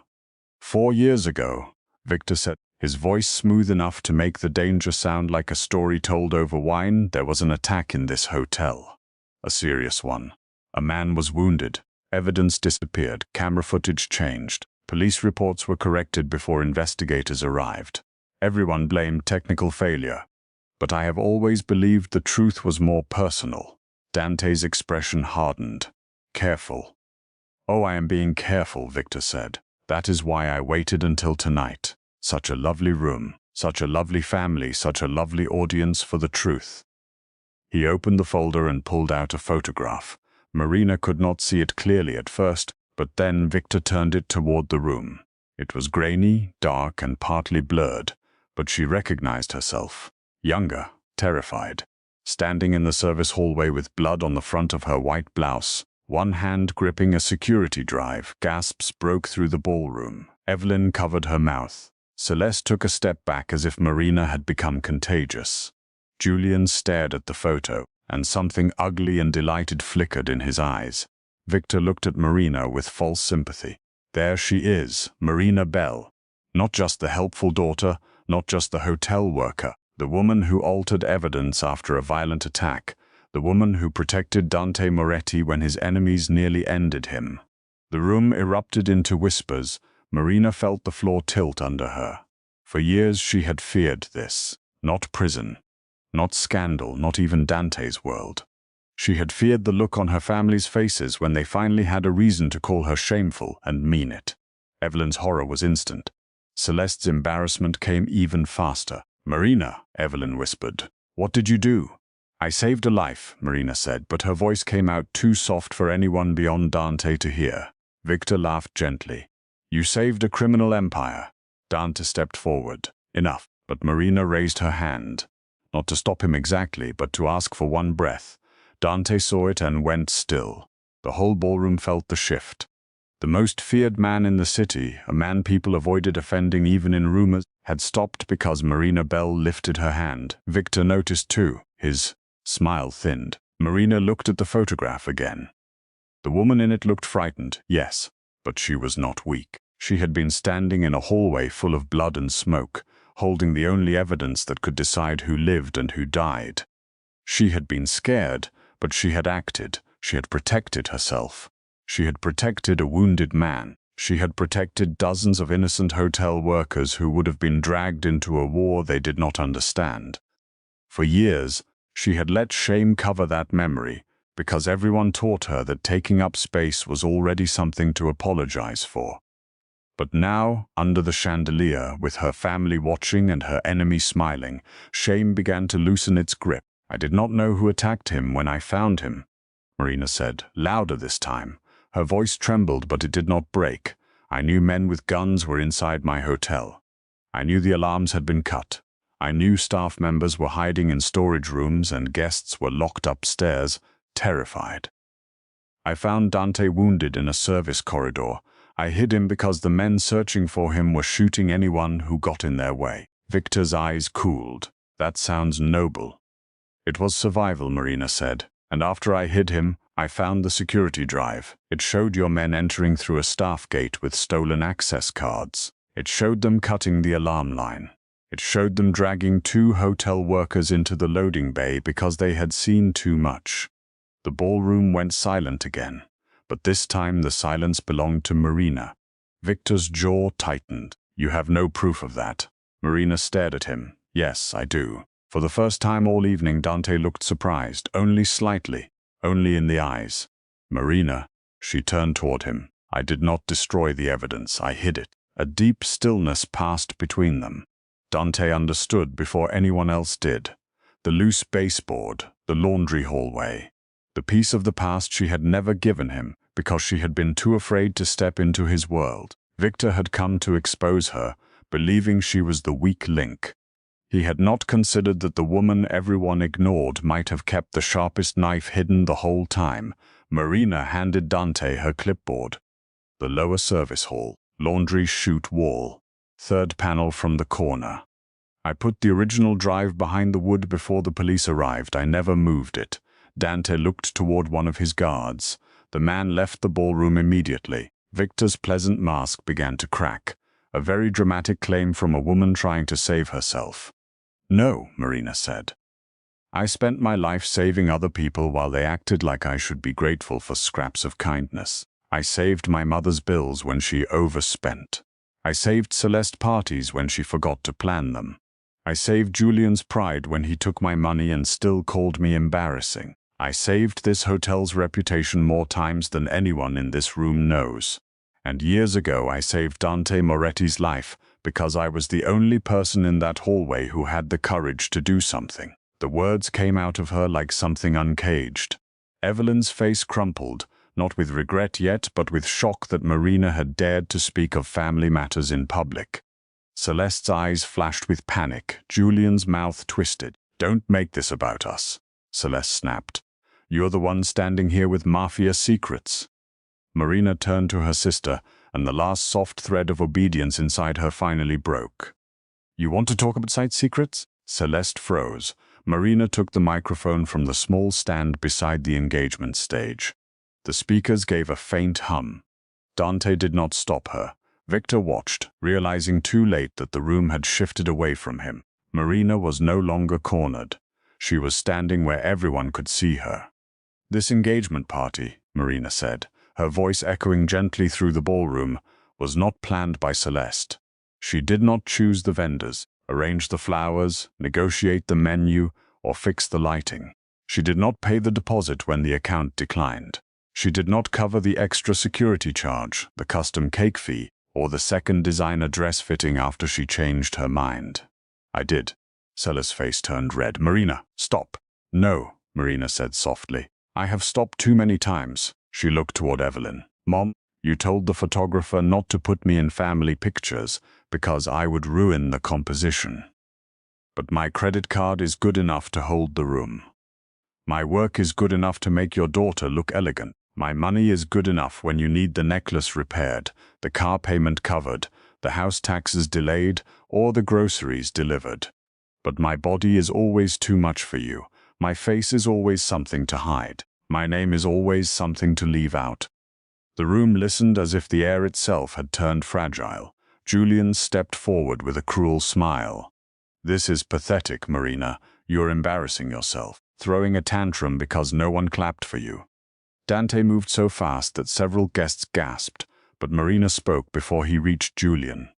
"No," she said. "Let him stand there. Let everyone see the man who borrowed $11,000 from me while we were dating, called it temporary, and then told people I was too desperate to know better. Let everyone see the man who told me no powerful man would ever want a woman like me, while he came tonight wearing a suit bought with money he never paid back." Julian's confidence vanished. "That was private. So was my humiliation," Marina said. "But you made that public." A few guests whispered. Someone near the back laughed under their breath. Julian looked around, suddenly aware that the room no longer belonged to him either. The ballroom doors opened again. Dante's guard returned, carrying a sealed plastic evidence bag. Inside, it was a small black security drive covered in dust. Victor's face went still. Dante took the bag, but he did not look at Victor. He looked at Marina. There was something fierce in his expression now, Not only gratitude, not only protection, but wonder, as if he had spent years remembering her as brave and had still underestimated the depth of it. "You kept it," he said. "I was afraid," Marina admitted. "But I was not careless." Dante's mouth curved slightly. "No, you never were." Victor took a step back. His men shifted near the bar, but Dante's guards had already closed the exits. Nothing loud happened, no sudden chaos, no wild display. That was what made it more frightening.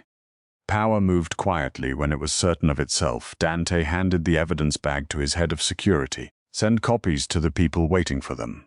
Police, federal, private, and otherwise." Victor's eyes sharpened. "You would not." Dante finally turned to him. "You came into my hotel, to my event, and tried to use Marina Bell as leverage. You believed her family's blindness made her weak. That was your mistake." Victor's smile returned for one last desperate moment. "She tampered with evidence for you. She preserved evidence against you," Dante said. "And if anyone in this room is confused, let me make it simple. 4 years ago, Marina Bell did not save a criminal. She stopped a massacre from reaching the public floors of this hotel. She protected guests who never learned her name. She protected employees who went home to their children because she had the courage to act when armed men were hunting through these halls." His voice lowered, but somehow it carried to every corner. "She is not a servant. She is not an embarrassment. She is not a mistake standing at the edge of someone else's perfect picture. She is the reason I survived. She is the reason this hotel still stands untouched. And from this night forward, anyone who disrespects Marina Bell disrespects me." No one moved. Marina felt the words pass through her like warmth after years of winter. But the strange thing was, she did not feel rescued in the way she once dreamed of being rescued. She did not feel small beside Dante. She felt taller, not because a dangerous man had claimed her value, but because he had held up a mirror and forced the room to see what had always been there. Celeste began to cry, though Marina could not tell if it was guilt or fear of exposure. Adrian looked at his fiancée with quiet disgust, piecing together the lies of the evening. Evelyn reached toward Marina, trembling. "Sweetheart, I didn't know it had gotten so bad between us." Marina almost laughed, but it came out as a breath. "You made it bad. You just didn't know I would ever say it out loud. I'm your mother." "I know," Marina said, and her eyes stung. "That is why it hurt." Evelyn's hand fell. Dante's security men escorted Victor Salerno toward the private exit. He did not fight. Men like Victor knew when a room had stopped belonging to them. As he passed Marina, he looked at her with cold hatred. "This city will eat you alive," he whispered. Marina met his eyes. It already tried. Dante's men took him away. The engagement party never recovered. Guests pretended to sip champagne while clearly dying to leave and retell the story in safer rooms. Celeste stood beneath her beautiful flowers, no longer glowing, no longer the center of admiration. Adrian removed his hand from her waist. Evelyn sat at a table, silent for once in her life. Julian tried to slip toward the side exit, but one of Dante's guards quietly guided him back and handed him a printed repayment agreement that Marina had not known Dante already possessed. She looked at Dante in surprise. He leaned close, his voice low. "I make a habit of learning who hurts people I respect." Marina shook her head, but a small smile touched her mouth. "That sounds dangerous." His eyes warmed, only for them.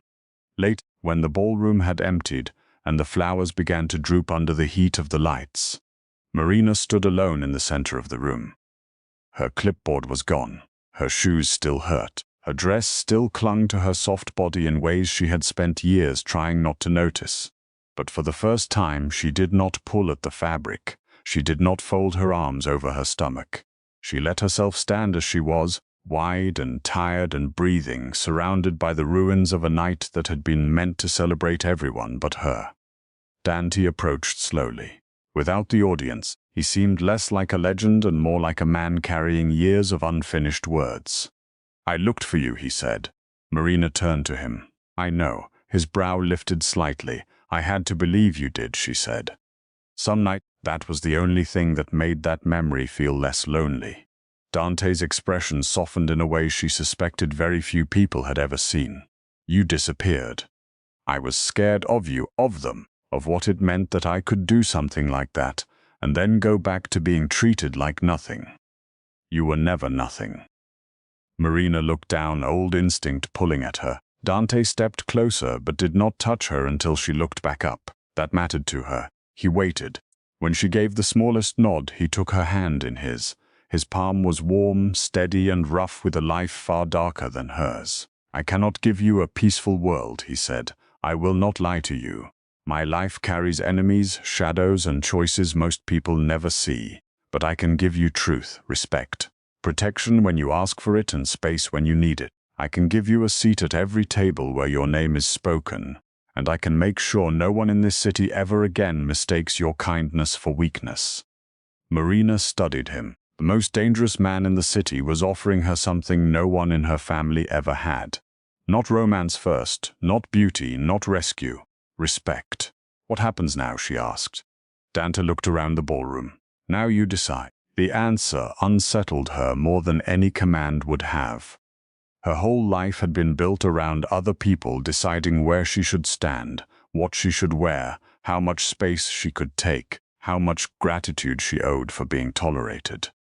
Now Dante was placing the choice in her hands, and the weight of it felt terrifying and beautiful. Marina slowly slipped off the engagement headset from behind her ear, the one she had worn all evening so vendors could find her. She set it on the nearest table beside a half-empty champagne glass. Then she removed the hotel name badge pinned to her dress.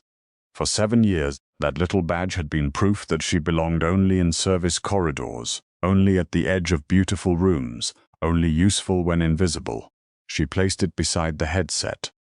I want my own event firm, she said quietly. Not under my family, not under this hotel. Mine. I want to choose clients who respect my work. I want every unpaid charge from tonight returned to me by morning. I want Julian to pay what he owes. I want Celeste to explain to Adrian's family exactly who created this evening. And I want my mother to stop calling me for help until she learns how to call me with respect. Dante listened without interruption. When she finished, his smile was slow and proud. Done. Marina gave him a look. You cannot just say done. I can, he said, but you will approve every document. A laugh escaped her before she could stop it. It was small at first, then fuller, warmer, almost unbelieving. Dante looked at her as if the sound itself had become something priceless. She realized then that he did not want her quiet. He did not want her smaller. He did not want her grateful for crumbs. He wanted the woman who had hidden evidence with bloody hands, the woman who had built a perfect ballroom while being insulted in its corners, the woman who had finally taken the microphone and told the truth. Outside, dawn began to pale the windows. The city beyond the hotel was still half asleep, its towers dark against a silver sky. Marina walked with Dante through the empty ballroom, past the flower arch, past the stage where Celeste had taken credit for her work, past the tables where people had whispered about her body and then gone silent before her courage. At the doors she paused and looked back one last time. For years, she had believed respect would arrive gently if she earned enough of it. She had believed love would come if she made herself useful, quiet, patient, and easy to overlook. But respect had not come from shrinking. It had come from standing still while the room tried to shame her and telling the truth anyway. Dante offered his arm. Marina looked at it, then at him. She did not take it because she needed help walking. She took it because she chose to. Together they stepped into the private hallway, where his men waited with bowed heads and open doors. No one laughed. No one looked through her. No one asked her to move out of the picture. By sunrise, the story had already begun to move through the city. Some said Dante Moretti had chosen a hotel manager as his queen. Some said Marina Bell had destroyed Victor Salerno with a secret hidden in a wall. Some said a fat woman everyone mocked had stood under a chandelier and made the most powerful people in the city listen. But Marina knew the truth was simpler than all of that. She had not become powerful that night. She had only stopped hiding it.